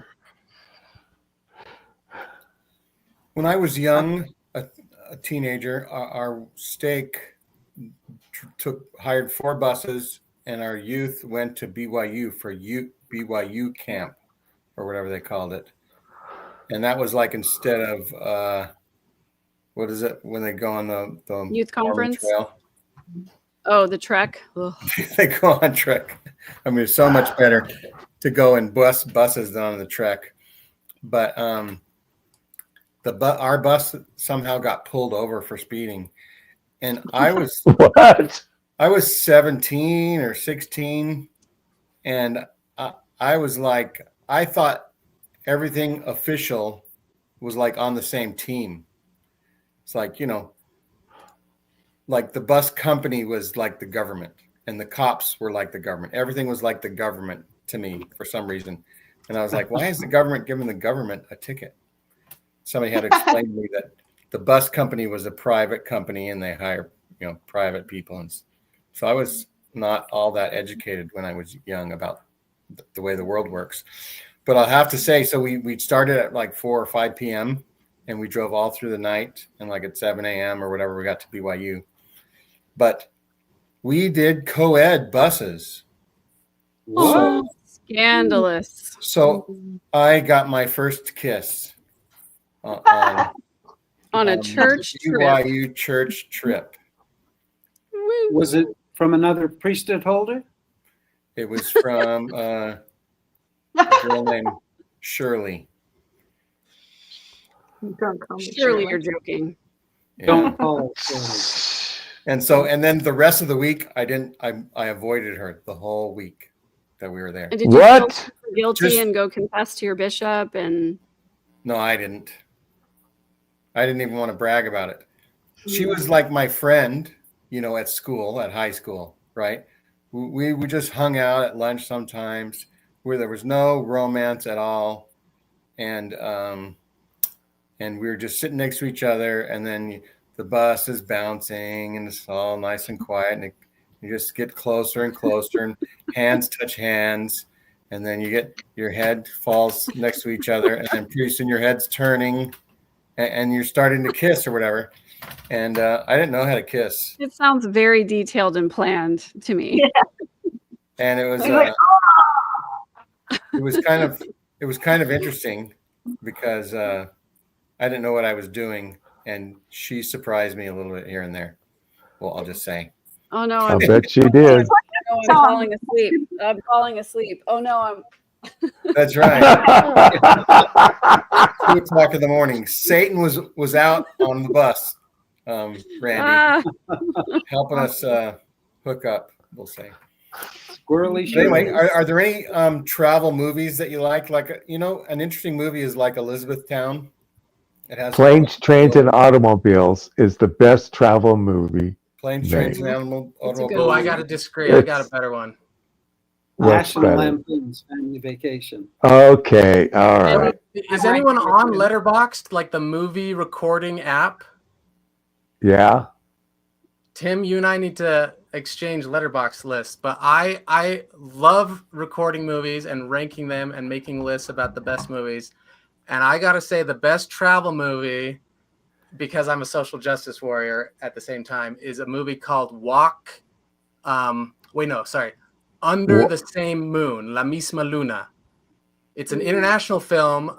There's a lot of English in it, but it's primarily Spanish. But it's the story of a mom who emigrates to California, gets a job, and the son is with the grandparents in Mexico, but he misses his mom, and so he decides to cross the border to find her. And I consider it a travel movie, but it's also like so many other things. It is just so fantastic. I cry when I watch it. It is so good. Aw. Okay. Put that on the Wow. list. I'm getting a little teary-eyed just listening to you, Chris. Yeah, in fact, there's some crazy things about it. So it's got some famous actors. I forget the guy's name, but the guy that like is kind of the guy that helps Carlitos, but he's like a bum. He's a famous actor. But the main character, the lady, the mom, well, you could argue Carlitos is the main character, but really it's the mom. She is the person that, like, have you guys heard of this story? Like, she infiltrated like a South American drug lord's lair because he liked her and like got some information that eventually led to his downfall. Does anyone know what I'm talking about? Was she the one who introduced it totally exposed his cartel links Yeah. because like that he was a fan. Yeah, Yeah. it's the same actress. Like, What's so the movie? she is a boss on the screen and in real life. What is the movie called again?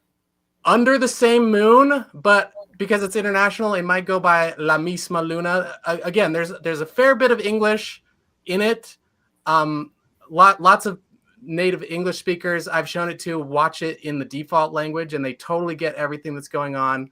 Maybe one or two parts are a little hard to follow, but obviously it has subtitles. It's on Amazon. But it's I can primarily watch in it. Spanish.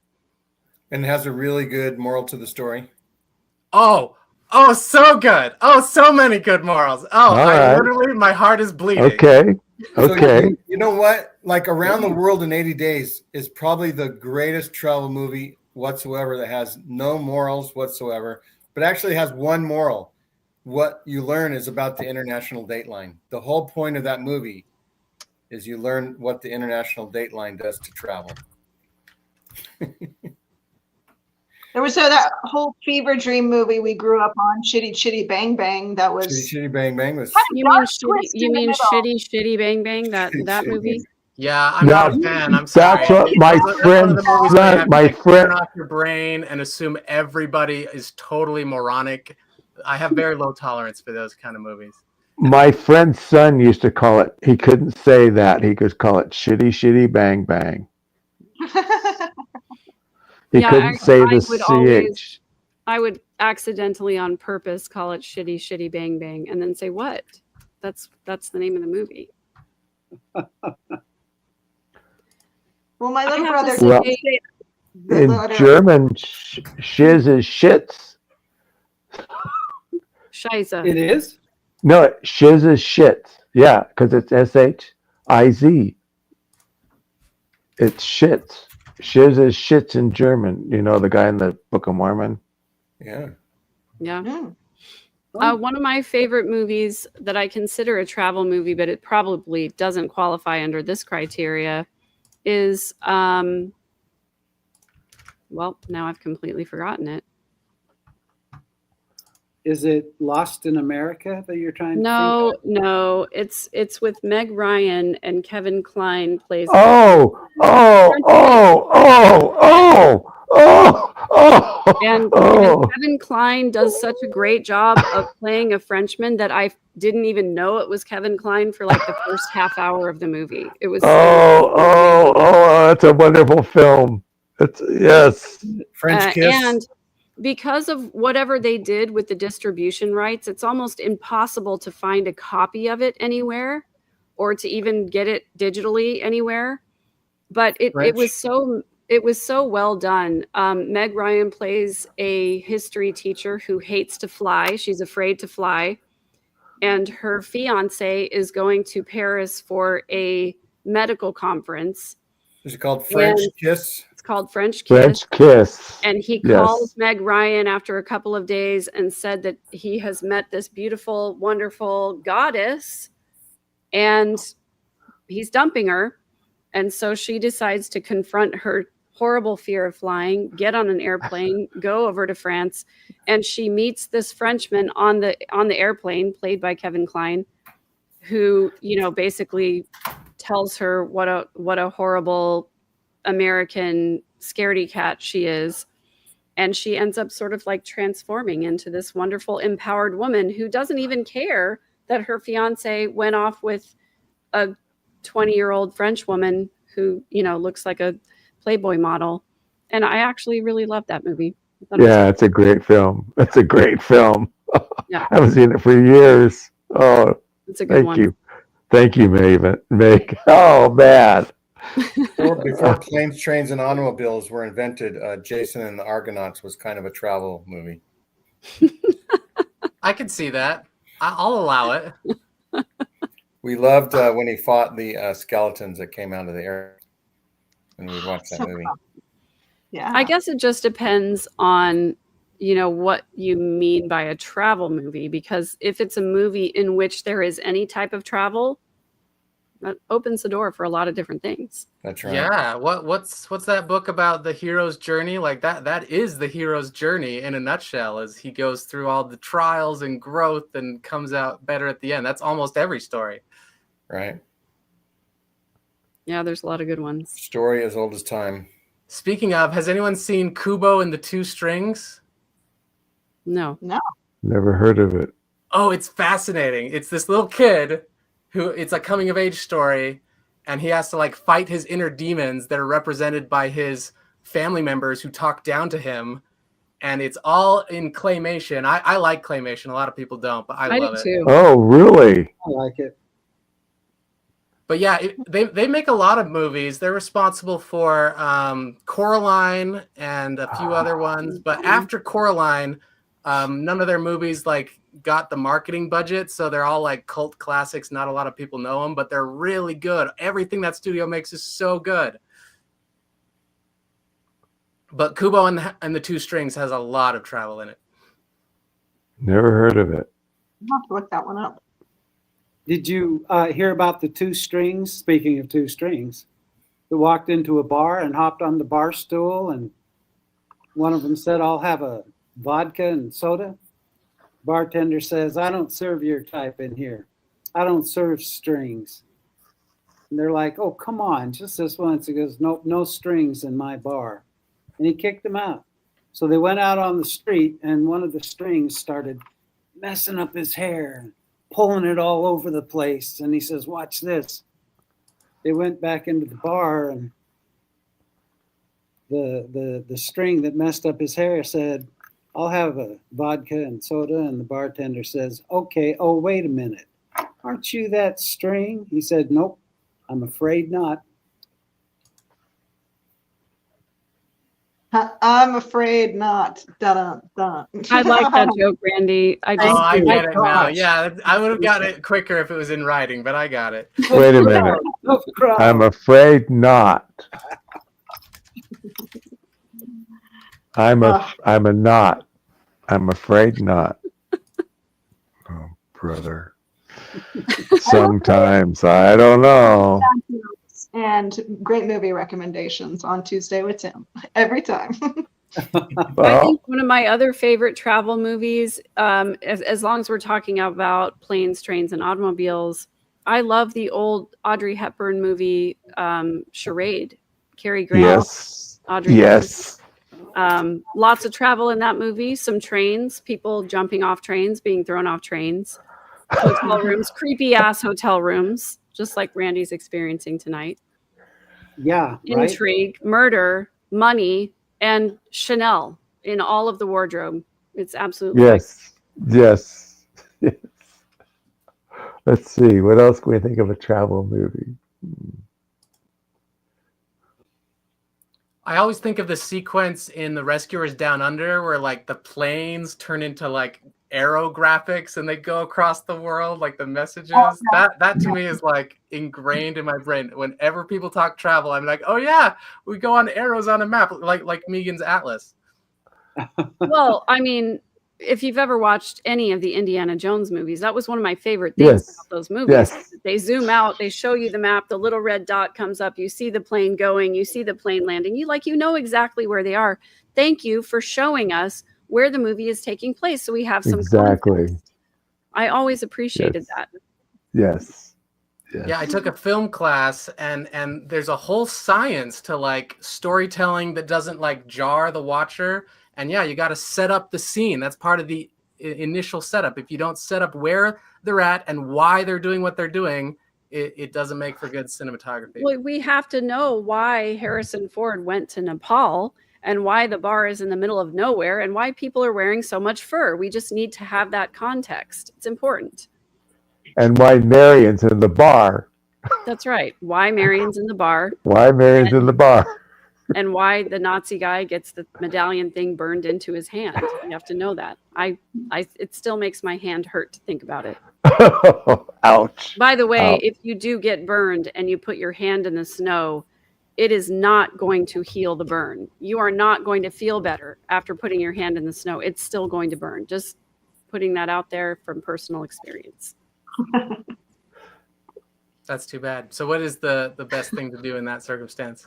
Put it under cold Get water. first aid, burn ointment, maybe go to the hospital. That's going to be a 3rd-degree burn right there. Well, the first thing Correct. you do is put under cold water, and then you do the ointment and everything else. And the But they second say no. thing you do is have a mold made of it so that you can go to Egypt and find the buried Right. treasure. And Priorities. Kinder, But you your gotta priorities. have the stick the right height. Remember? the stick has to be don't forget to take 2 inches off for the god that That's right. requires the sacrifice of the 2 inches.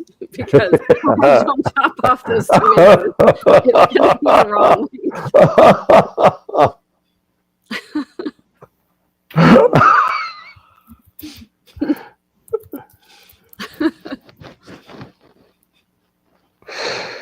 Let me see.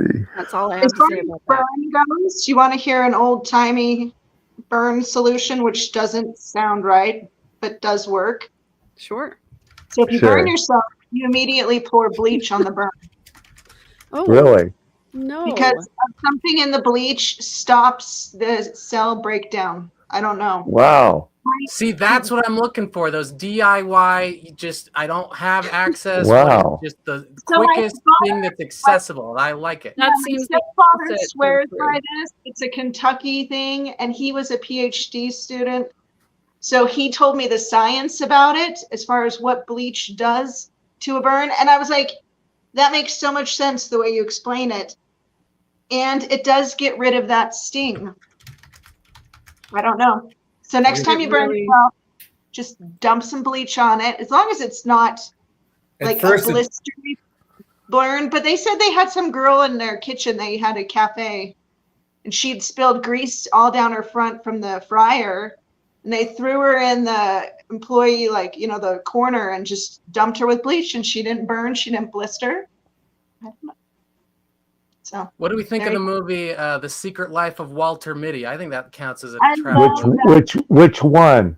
the first one. I'm glad you asked that, Tim. A man of astute observation. I loved the first one. Absolute stone cold classic. Yes. The remake was like, okay. I'm a huge Ben Stiller fan, and I thought it was just okay.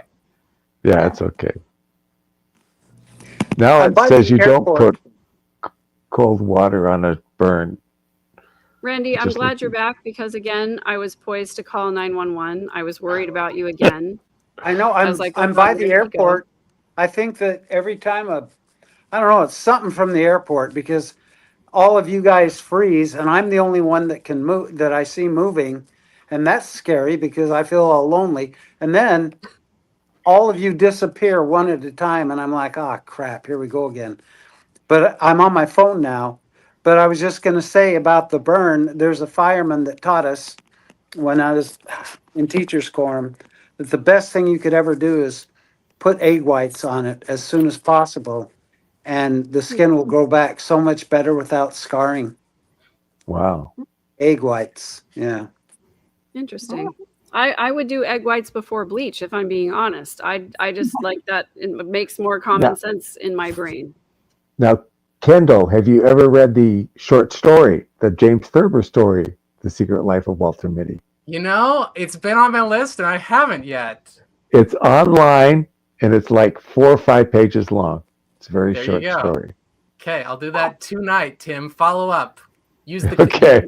I'll use the commitment pattern on myself. Sorry, I'm still fresh out. It's in his book, The Thurber Carnival, which I read years ago, but it's also online and it's like you can read it in like 10 or 15 minutes. It's, Awesome. I'm It's a Googling great it story. right now. I love it.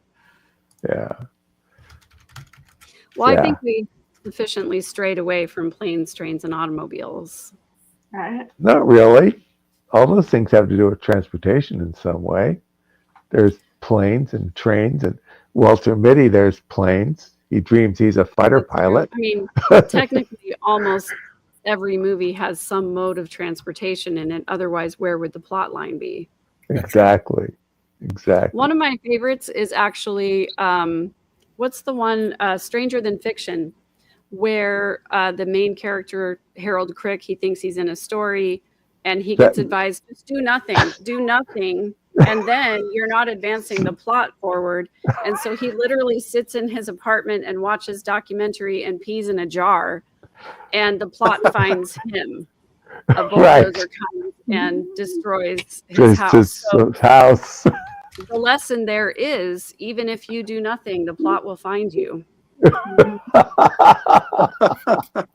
That's I was good. going to say Rain That's- Man early on is kind of a travel movie.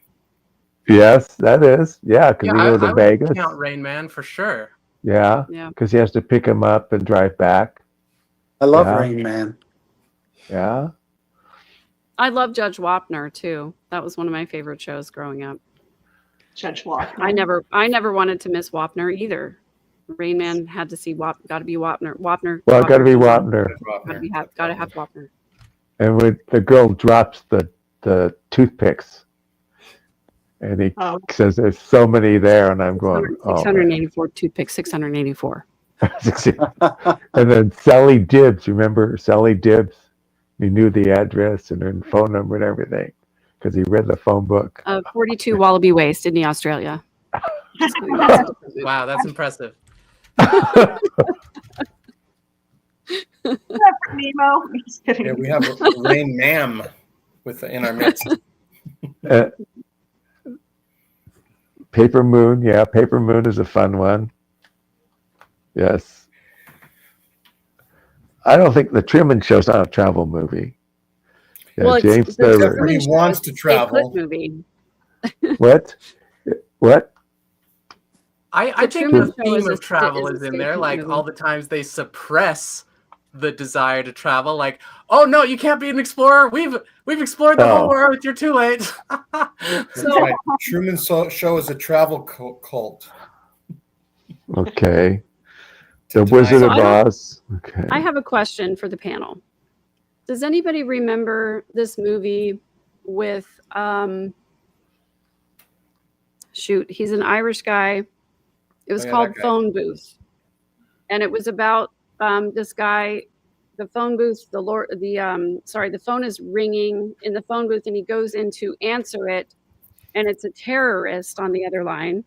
Oh, yes, yes. If you leave the phone booth, you're going to be killed, right? And the entire Right. movie is him dealing with the terrorist in the phone booth. Right. Yes. What was his Colin name? Farrell. Colin Farrell. Farrell. Thank you so much. That was going to drive me nuts all night long. That was Colin an Farrell, intense He was movie. kind of, yeah, it was an intense movie. He was kind of a bad boy of Hollywood at the time, had a bad reputation. So I don't remember exactly what year that movie came out. But 2002. the idea, thank you. God, what? Okay. Walking thesaurus. Do you have IMDb like on call on your phone or Just Google. Gotcha. I have IMDb. So that movie came out and it was Colin Farrell trapped in a phone booth for basically an hour and a half. And my former spouse, who will remain nameless for obvious reasons, every time a movie came out from 2002 until the time that we got divorced, that was in a single location, he would say, oh, this is just the phone booth of XYZ, whatever it was. So, for example, when the Harrison Ford Air Force One came out, he was like, oh, it's phone booth on an airplane. Oh. And whenever Taken came out, he was like, oh, it's phone booth in a hotel in Europe. And he just was like, that was his classification for any movie that took place kind of in a single location. And it drove me crazy because it was like, obviously phone booth, it was I don't know, I thought it was an okay movie. But to answer your question, Kendall, The Martian would have been, oh, it's phone booth on Mars. You know, that would have been the response to that, right? So it just always bugged me because Phone Booth was an okay movie. It wasn't great, but it wasn't terrible. I thought it was okay. I thought it was well done for the concept of it. But then all I heard for the next how many ever years, I think we got divorced, 15 years later. And I agree with you, Church of Korihor. I mean, that was grounds for divorce itself, just having those movies referenced that way. So all I want to say is from now on, whenever you see a movie that's filmed in a single location, you can make the snarky comment that it's just phone booth on a You should have Tahitian said- island. That's crazy. Whenever we Phone booth was watched just- Castaway, Phone it was booth He phone just couldn't booth. do Robin- that to 12 Angry Men. Like, Robinson that is totally Crusoe. different. That's legal drama. That's not terrorist. Yeah, it's in the same location, but totally different themes, I would say. No, it's phone booth in a room in a courthouse. That's all it is. Oh, gosh. Castaway was phone booth in the Pacific Islands. There's just reduce it all down to one, single thing. That's all it is. That's crazy. That's crazy.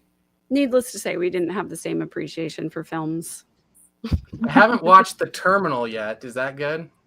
Oh, I loved that movie. It's phone booth in it's an airport. Which one? Which terminal film? The are we Tom talking- Hanks, the terminal where Okay, he's stuck okay. in customs, so he can't leave that one little. And he He's eating gets the ketchup court- packets and. the quarters for the carts. The thing with the carts. Yeah. Remember, and he makes that sculpture on the wall thingy. Oh my gosh! Yeah. I mean, that's some serious entrepreneurship there to make Yes. money off of returning carts. Honestly, kind of ingenious. Did Yeah. anyone see Stephen King's The Langoliers Yes. That's a good one. about traveling? Yeah, that time that has gone by was in the form of these Pac-Man looking monsters, Yeah. because everyone wonders what happens to time when it passes. It no longer exists. It's because these things eat it. And they got stuck in time and they had to get out of this portal they were in before they got eaten by the Langoliers. They shot that all at Mojave Airport. Oh, did they? Yeah, in the That's cool. airplanes. Yeah. Friend of mine So- was part of that. I just have to say in response to Church of Korihor, if anyone ever asks you if you have an appointment, you say yes. Yes. It's one of the most important things that I have taught the people that I love is that you just say, yes, I have an appointment. Let them figure it out. That's right. That is brilliant. There's I have an Yeah. appointment. another film is Midnight in Paris. Oh, I that watched was a good that one. one. I don't recall That's a it. good one. It's That's Paris in a phone booth. no. Paris at I'm midnight. looking at travel movies. Grand Budapest Motel, The Wild, That's a good one. Grand Budapest Hotel is good. Yeah, that was Easy fun. Rider. Easy Rider Oh, is a travel film. Thelma and Louise is a good travel film. Thelma Somebody and mentioned that in Louise. Chat. Did somebody mention that? Yep. Did anybody see the movie that got made out of the John Green novel Paper Towns? I did watch that. I Yeah, like that that was one. the what's her name? Laverine that's now famous, or like that was her first movie. Oh, before she yeah. became- I like that one. That was Never heard really of well it. made. And I I like didn't- John Green's cameo too as the Mm-hmm. parent. Yeah. One of the lesser known. It's a good one. Yeah, that's a great travel movie as far as the theme. The movie itself, obviously the book was way better, but the movie was good. yeah. It was good. Yeah. Reese Witherspoon and Wild was kind of a hiking travel movie. There was that movie What? Rat Race. That was a funny one. Oh my gosh, Rat Race is one of the best Rat Race. travel movies ever because they're trying to get to Silver Springs. The Yeah. cast of characters, the variety of stories in there, and just It's like a mad, the mad, number mad, mad, of mad world. the number of one-liners and jokes that came out of that. I just can't even tell you. I love that movie. Every time somebody mentions an idea about doing something like crazy that has multiple steps to it, I'm always like, party like that? $3,000. I guess the bucket list is like a travel movie. Yeah, It's the like the bucket rat list. race of good ideas. Now is Paper Towns one word or two words? 2 words. 2, I think. Yeah. With Nate Wolf and Cara. I never heard of that. Delvin. Yeah. Cara Delvini. She Yeah, disappears. I never say her name out loud, but yeah, that's American Graffiti Okay. Well, was a I'm travel guessing. movie going up and down the strip. American what? Graffiti. Oh, yeah. Green Book. Interstellar is a travel movie. Yes. That movie Taxi Green traumatized Book. me, Now to be that's honest a with you. good movie. Which Good movie? travel movie, good movie, good social justice what? movie, good Which like one? become better growth mindset movie. Ah, Bless that's you. one of my Which- favorites. Which one? The Green Book. Oh, yeah. It's a good movie. I know that we covered planes or excuse me, trains and automobiles, but has anyone, I mean, not to jump off the movie subject, but did we talk about planes? Not a lot except for Randy. Tim started off, he was 4 or 5 when he got in a plane and did a sailplane thing. And he's talked about that before. But I actually have one plane story that my grandpa died and he lived in Salt Lake City. And my brother and I were here in the San Francisco Bay Area. And we got up in the morning, we got on a plane, and we were in Utah like in an hour and a half. So it was before TSA. So we got to the airplane like just before they closed the doors, right? Right. We just had our backpack, and we just like went in there, and it was like a bus ride, and all of a sudden I was in Utah, and it was just amazing to me to think that, I was in California and now just a quick little Airbus kind of a ride. I was in Utah compared to when I was a kid, the long train ride, my first kiss on a bus overnight to BYU, long car rides with the family, all driving all through Nevada. It was just like technology was like, wow, this is amazing, and that was the first time. And now, we take it for granted, Randy just hops on an airplane this morning and we spend the afternoon together. No big deal, but it's still amazing technology, no matter what, is airplanes. And Randy and I love airplanes. We walked at the marina, the San Leandro Marina, and we watched airplanes in the bay, some landing far away in the San Francisco airport, some coming into the Oakland airport. And planes are just amazing. It's magic. I have Has a anyone quick heard plane. of the movie The Game starring Michael Douglas? Douglas. I remember That's that movie. Oh, that's a good one. I Yeah. wouldn't call it What a did he travel say? movie, but there is a section where there's a lot of travel. But like the premise and plot and execution of that movie. Oh, mwah, But just it's but so that riveting. but that movie that's a remake. It's an adaptation of Dial M for Murder, is it not? Tim, correct me if I'm wrong. The I think you game. might be the game. I think Not she might be Dial M for Murder. The, not the how same is kind that? of. Dial M for Murder is.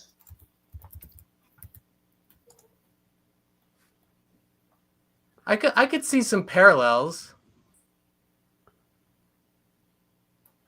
It's definitely the story is definitely a remake. It's not a remake, but it's an How- adaptation of something else, and it's gonna drive me absolutely bonkers if I can't. I don't. figure it out. I don't see that. How could that be? Because Dial M for Murder is when he wants her to kill her. Ray Milland wants to kill Oh, what his what wife. was it? It's a movie with Viggo Mortensen. It's a remake of something similar with Viggo Mortensen, and I want to say Gwyneth Paltrow. Oh, What am I thinking of? What's the name of that movie? oh.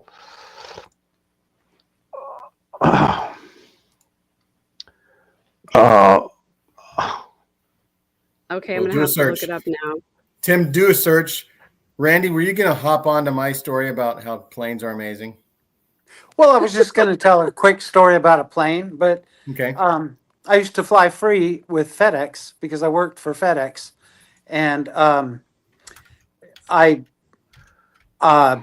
would hop on in Memphis, Tennessee, and fly to Phoenix, Arizona, to see my family. And one flight, it was really cool because it's not like they're not passenger planes; they're cargo planes. So you sit back there. There's only 4 seats, and let's see, 1, 2. Yeah, there's only 4 seats that are available. So if you're lucky enough to get one of those seats, you can fly. And I was on my way back from Phoenix to Memphis, and the pilot said, "Guys, we're gonna," because it was at night. It was daytime when I flew there. It was night when I was flying back. He says, "You probably know, but there's no lights back here in the plane. It's so dark. There's no windows, nothing. So when they close that, you can't see your hand in front of your face. And it's not like there's flight attendants, there's nobody. So once they close that pilot door and it's dark, you are in pitch dark. We didn't have phones or anything, yet. And we were flying, and halfway through the flight, I don't know, we'd been flying a couple of hours, and we were all trying to get to sleep, I think, because like I say, I'm not exaggerating. You couldn't see your hand in front of your face. So you have no idea of what the other 2 guys are doing. There were only 3 on the way back.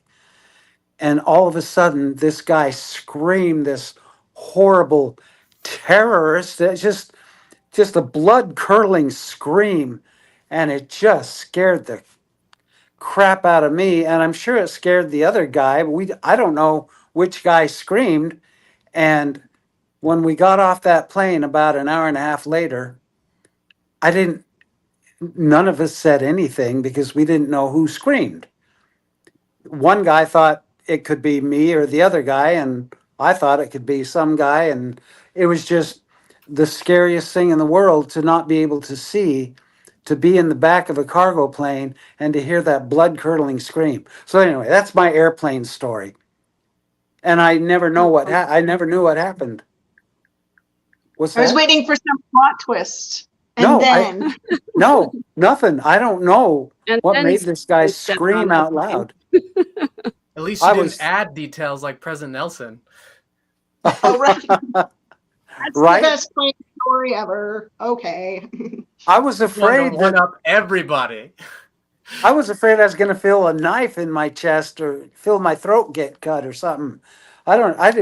Because you're blind. It's like you were in a sensory deprivation tank, except you can hear. And I guess you could taste if you had food, but you couldn't see yourself eating it. Okay, That's it. so I'm sorry. I figured it It's- out. A Perfect What? Murder is the movie that stars Viggo Mortensen and Gwyneth Paltrow, which is loosely based on Dial M for Murder. And then The Game is loosely based on A Perfect Murder. Okay. So that explains why I love all three of those movies, because Okay. the original Dial M for Murder is one of my very favorite movies. It's a Yeah, Hitchcock when movie. she It's gets so the- incredibly well done. the key.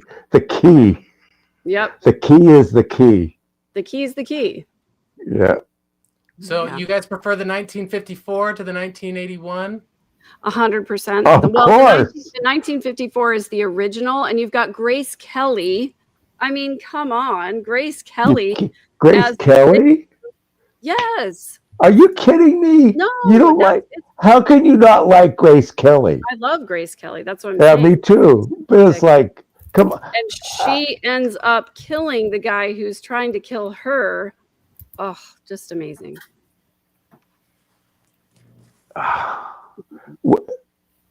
There's a remake of Dial M for Murder. So, A Perfect Murder is loosely based on Dial M for Murder. A Perfect Murder stars Viggo Mortensen and Gwyneth Paltrow. Okay. And I thought Gwyneth Paltrow was amazing in that movie. And then The Game is a Michael Douglas movie that is Right. sort of kind of the same premise, where like it's the wealthy husband who wants to kill the wife, and there's somebody gets hired, and then there's a whole twisty mix up in all of that. It's Right. pretty Oh, amazing. A Perfect Murder also has Michael Douglas. Yes. Wait, it does? Yeah, Wait, really? he's top billing Oh, according that's to right. Letterboxd. Wait. A Perfect Murder and The Game. Yeah, they both. Yeah, that's right. Oh my gosh. Yeah, That's right. That's right. Yeah. Wow, that blows my mind. Yeah, because 'Cause Viggo Mortensen plays the The guy, guy that gets gets hired. killed. Yes. No, Yes. he's the guy that gets killed. Yes. Right. Yes. So Michael yes. Douglas hires Viggo Hey Mortensen. guys, spoilers! Come sorry. on, we can do minor things, but the whole plot, please. I mean, Brother nobody Smith- will remember by the time they look it up and see it. I know, but I haven't seen these movies yet, and if they're anything at all like The Game, I want to enjoy it. So Oh, go this. Dial M for Murder first. Yeah, and you'll watch be that blown away first. At the parallels, and that's Oh yeah, I love suggestions for old movies. My favorite movies of all time are all old movies. Has anyone heard of the movie Gentleman's Agreement? Oh yes, of course. love that one. That is like my Of favorite course. movie because That's of a how great it film. captures our ability for self-delusion. Like no And he other should film have gone really explores with that. her. He should have gone with her. With the Claire. Wait, who is that? Gentleman's Agreement. I should have gone with. Was it Satan on a train? Could be. He goes with Dorothy McGuire, but he should have gone with Celeste Holm. When Beth and I watched it, she says he should have gone with Celeste Holm's character with Annie. Yeah, it's a Do you know what was great my film. favorite That's a good movie one, before too. Gentleman's Agreement? What? It was A Man for All Seasons, which is also an old That's a- movie. Not quite as old, that's but a still good- very old. But Still the very reason old. it was my number one favorite movie was because Gordon B. Hinckley said it was his favorite movie. Oh, okay. Well, Oh, we're, man. we're having some really good suggestions. Rear Window, Rear Window's a and- great one. Rear Window, and Vertigo to me are pretty equal in my love of those. I don't two. know. What's up? Among those two, I'd have to say Rear Window is the better one. Yeah, to be I honest. know, but they're just so, I mean, there's just some things about, like the thing with him and Midge, how she's in Vertigo, how she's the she's the opposite of the, who was, not Vera, well, Hitchcock loves to have opposites, the pairs. like in Psycho, where you've got Janet Leigh Yeah. and then you've got Vera Miles and her brother and her lover. Anyway, One of my yeah. other very, very favorites from that era is To Catch a Thief with Cary Grant and Grace Kelly. It's one of my absolute favorites. I could watch it like almost any time that I'm not feeling well. If I'm going to stay home, from work or whatever, that's one of the movies that I will put on every single time. I absolutely love. It's not just the story and the plot, but it's also, just the masterful way that story is told in conjunction with, and this is always going to be my thing, scenery and costumes together with an amazing story. Yes. I'm the sucker for that. Yes.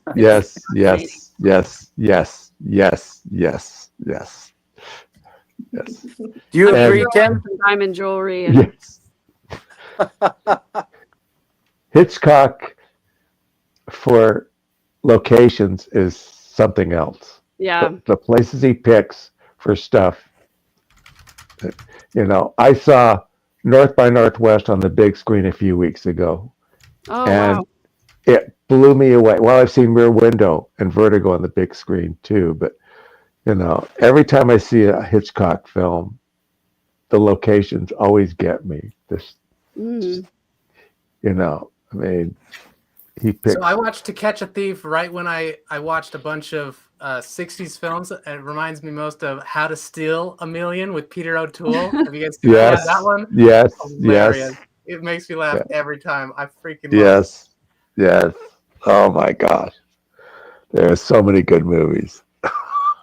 They Yeah. really don't make them like they used to. No, they don't.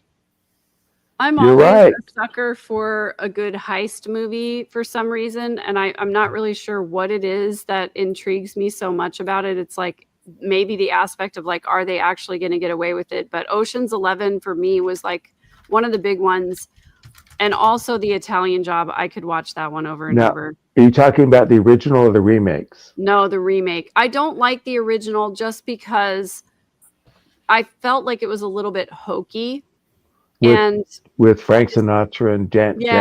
it was Yeah. sort of like a vehicle for the Rat Pack, and it felt like the story got lost in it. But the remake was just absolutely amazing. And what about the other one you mentioned? I said The Italian Job. What was the other one? Oh, Ocean's The 11. the original Italian Job or the The remake? original. Sorry, the remake on both of them. Honestly. Okay. And I have to say, because of the Mini Coopers, I mean, that kind of Well- made the movie for me. I worked for a casting company and I sent the extras to that Italian Job. Oh wow! Yeah. cool. Yeah.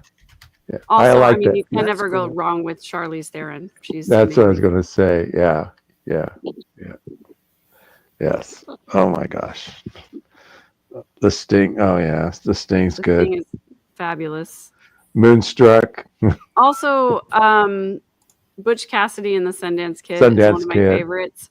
Classic. I know a lot of people complain about the long scenes where they're like being chased through the back Who are those guys? That's Who actually- are that's those actually guys? Some of my favorite stuff. But one of my very favorite character though is the guy that they work for, who's like Oh. taking the bankroll up and down the mountain. When they're like, "Oh, what is that? Do you see that over on the tree?" And he goes, "Morons! I'm surrounded by morons. They are not going to rob us." On the going way down. the mountain. We have no money going down the mountain.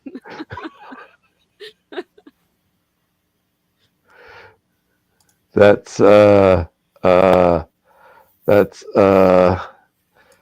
Strother Martin. Oh yeah, Yeah. Yeah. God bless him. Yeah. That's a great film. That is a great... My mom and dad always get a kick out of the part. Who are those guys? Every time we watch it, we used to watch. Who are those guys? Yeah. Incidentally, that was my favorite Marvel movie for the longest time because once they changed directors, they turned Ant-Man into a heist movie. What?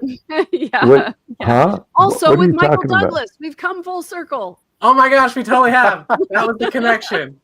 What was your favorite Marvel? Well, how did Butch Cassidy become Marvel? Sorry, I Did was miss? thinking about heist movies because I just realized Oh. when Megan was talking that I like a lot of heist movies. When I was a Spanish teacher, there was a Spanish Oceans movie that they made.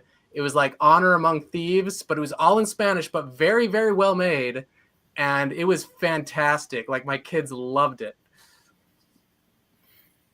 I used And to that wonder as a brought me kid to why Ant-Man was a heist movie. So that's stream of consciousness for you. everybody wants the heist people to get away with it. Like they're criminals, but it's sort of like So? Robin Hood, right?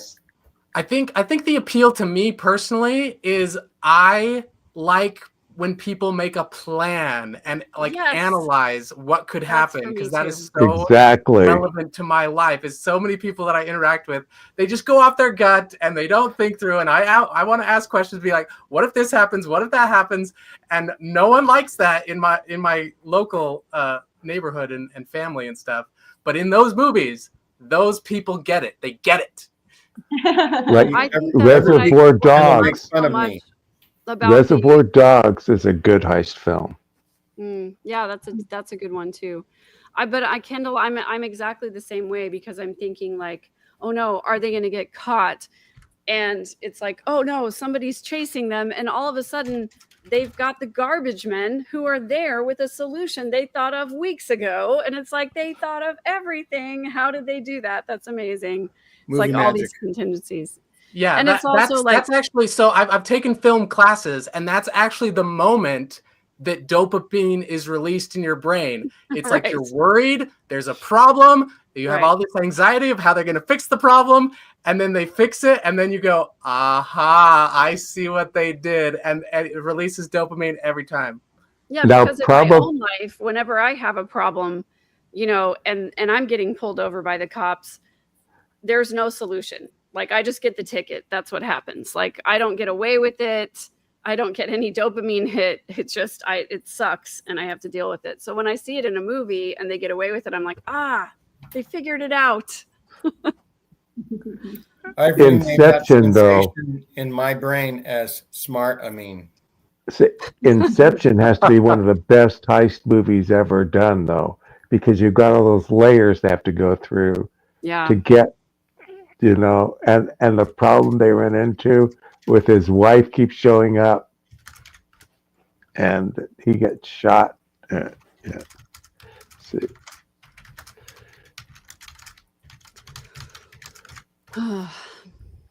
but the So best many movie good ever heist is Brigham films. City. What? The what?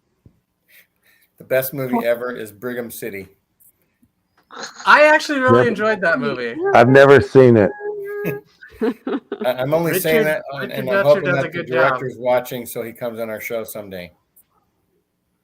Oh, I knew his brother. I worked with his brother who passed What's his away. name? The He's my scene Facebook friend. in Bill Brigham City Dutcher. with the jars, and they're putting Yeah, the food Dutcher. storage in the jars, and he's talking. Oh my gosh, so well done.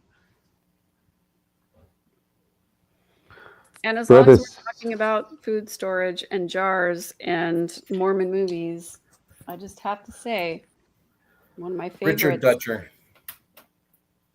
Yeah, Correct. Bill Dutcher is his cousin. I worked with Bill. I've got What my is that? blueberry pie candle. Oh, you finally got it. Heretic is just one of my favorites. It just How is- long did it take become you one to of my get that candle? Oh, I saw it in a store a couple weeks ago. Okay, You know, because Rebecca was saying she ordered one and she hadn't gotten one in like a month or two. I forget Okay. what store I even saw it in. It was just a random purchase. I was like, "Yep, gonna have to do that." Oh, are we sharing my my definition of irony picture again? Oh yes, your bourbon and the Oh, did you share that while I dropped out? Yeah, I shared it while you were out. It was that's the train station at the Gateway downtown in Salt Lake. They've made it into a hotel and restaurant and bar now, and that mural is Brigham Young coming in with the pioneers. So I made Brigham Young watch me drink a glass of bourbon. I just saw it in the Facebook group Yeah. chat, and so I thought I'd throw it up there to because I lost my power, and In so case anyone missed it. But anyhow, well, Megan, we're coming up upon the midnight hour for you. That's right. We Should are. we let you drop out? Thank you. We've kind of Are just you- Got a after very, show. very that you've had important morning enough? tomorrow. Although, Megan, did you want that to be a live cast? I was thinking to record it and post it on my Friday post. I'm good with whatever you would like to do. I'm happy with either way. Okay, then I think we'll just record it and we'll post it later. Unless all 13 people watching will come and watch it live if we do it live tomorrow morning. Where? What channel? On Uh, Kendall's my- channel. Yeah, both channels. So Learn Empowerment What- and Megan's channel. What are you are going to we- talk are we about? going to stream it as well? Okay. Oh, What it's are you going to gonna- be fun. What is it about? Oh yeah, Megan is going to give you the answer to 90% of your problems, Tim. Wow. Tune in for that. I'd listen to that. I'd listen to that. What, And Yeah, it's what, not, problem. it's What not time? even an MLM scheme. what time in the morning? 9 a.m. Mountain. So 10 That's Central, 8 o'clock. Megan's That's time. 8 o'clock my time. 8 a.m. Pacific. I won't be up then. Because we're up now. There's no way. Yeah, there's no way.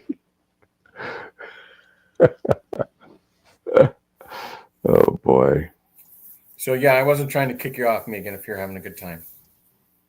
I'm always having a great time. Thank you for giving me an out. I mean, if you want me to leave, I'm happy to. If you guys want to talk about me after I leave, that's fine. If We the can seats- talk about you while you're right here. That's true. You could talk about me while I'm right here. I've always said that the best friends stab you in the front. So if you have something to say. I'm glad you're doing better. Thank you. I do was feel- really worried about you. Thank you. Yeah, because It's I know nice what to I know was that going you're through doing watching it, and if I guess getting the bitch is a good reward. Yes. getting the bitch is a great reward, and they're going to get her again in June. I think so too. I think they're going to bring in her priors, so I think it's going to be even easier this time.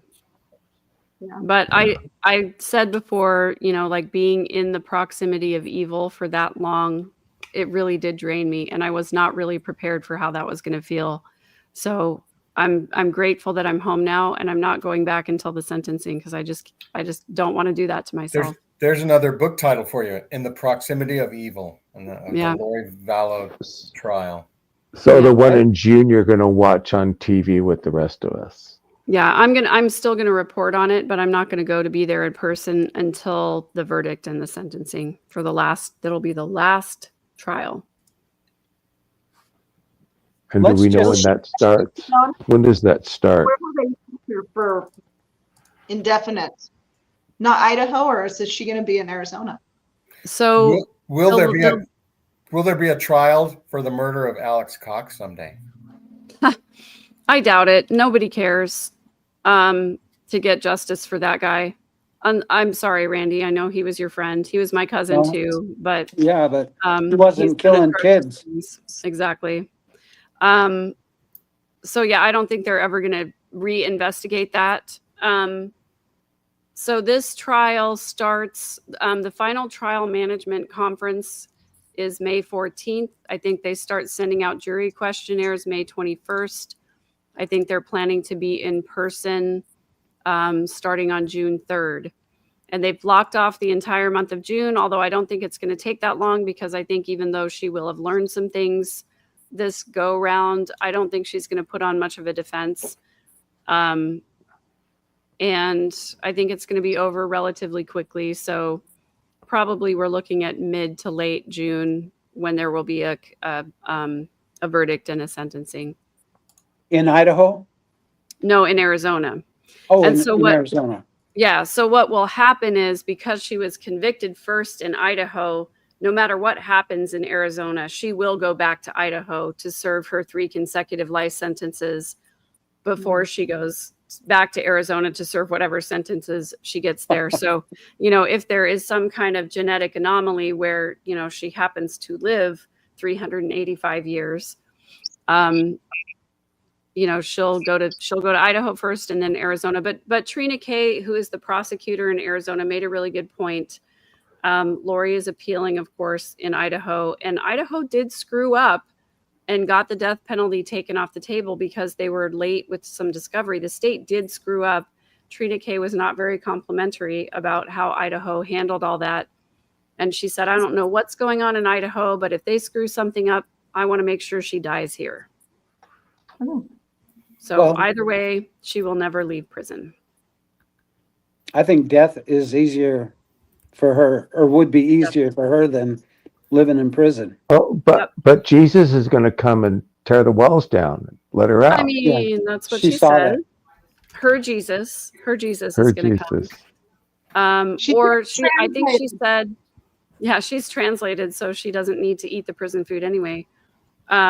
She said something back in Idaho about that she thought there were some angels on the jury who are going to make sure that she didn't get convicted or whatever. And she did say in her most recent interview, she was really surprised with the guilty conviction here. So anyway, I'm so tired of her. I'm so tired of talking about her. I'm tired of saying her name.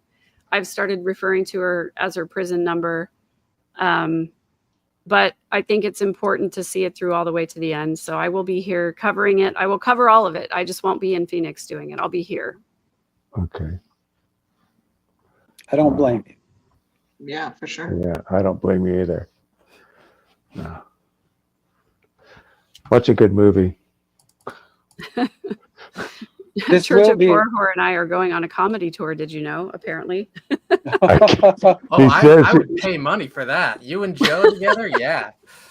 He says he's going to the White House to preach a godless sermon to Trump. I think it's a great idea. I'm right there for it. Do you think they'll make a movie out of the Lori Vallow case?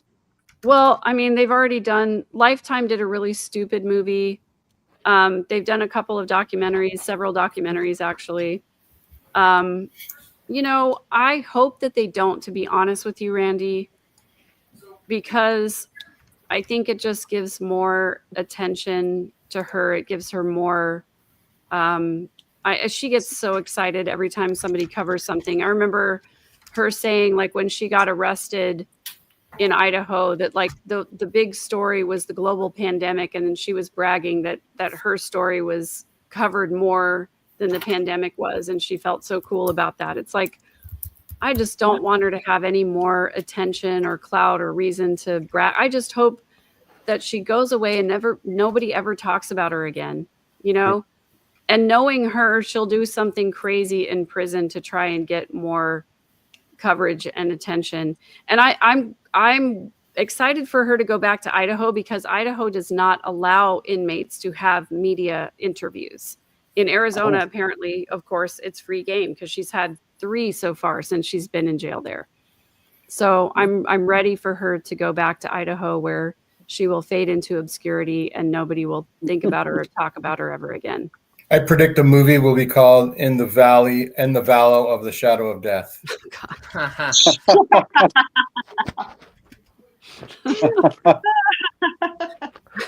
Okay. All right. Oh, man. Oh, man. Oh man. Crazy. Yep. It wasn't on my bingo card for my life, but I'm trying to make lemonade out of it. So I think this is a long form video. So here's the thing that we have. We have actually Kendall. One thing that blew me away was I didn't know that Casey was her grandson. Colby, you mean? Or Colby's her son. Who are you talking about? The From the day. who was the guy that was killed? The trial was for when his sister talked. Kay. Kay, and she talked about KJ JJ. was her JJ was her grandson. I didn't know that until Yeah. that hit me so hard when I heard that. I went, oh, Yeah. oh. Yeah. JJ was her grandson, and Charles and Lori. So it was Charles's great nephew, and Charles and Lori adopted him. Yeah. So there was kind of multiple family ties there. But I loved that Kay was able to say, the last time I saw JJ was May 18th. At least I think that put kind of a bee in the bonnet of the jurors to go, why was that the last time she saw him? Exactly. Yeah. So I had a Anyway. thought.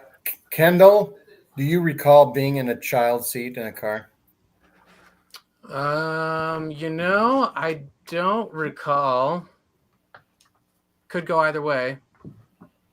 Right.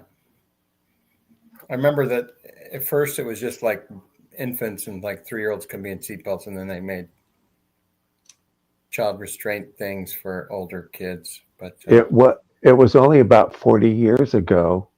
right. 40 or 45 years ago. Here's the thing. I don't know how related this is, but Well, I'm So we 40 go to on church. September 17th. we What? have a car seat, and Michelle, the trad wife that I married, made a cover for it, right? And she had some material, and it was very unique material. It was white with some geometric designs, I think it was, and we went to church, and we're thinking we're at church, right? So why lock the car? So we come out of church, and the car seat is gone, right? And so we call the cops, the sheriff comes, and we're trying to figure out something. Or maybe we didn't call until I said, the spirit is strong with me. Randy sees dead people. I see stolen car seats. So, and what goes on in my mind is there's apartment buildings are like around the corner from the church. And a lot of people walk through the church parking lot and then hop the fence and go to their apartment buildings. So I was thinking, who would even know the car seat was there except for somebody doing something like that? And they could see it, and then maybe they could drive back and steal it and then drive back over the place. So we go through the parking lot of the apartment complex, and we see it in the back seat. So we tell the sheriff's department, we know where it is, right?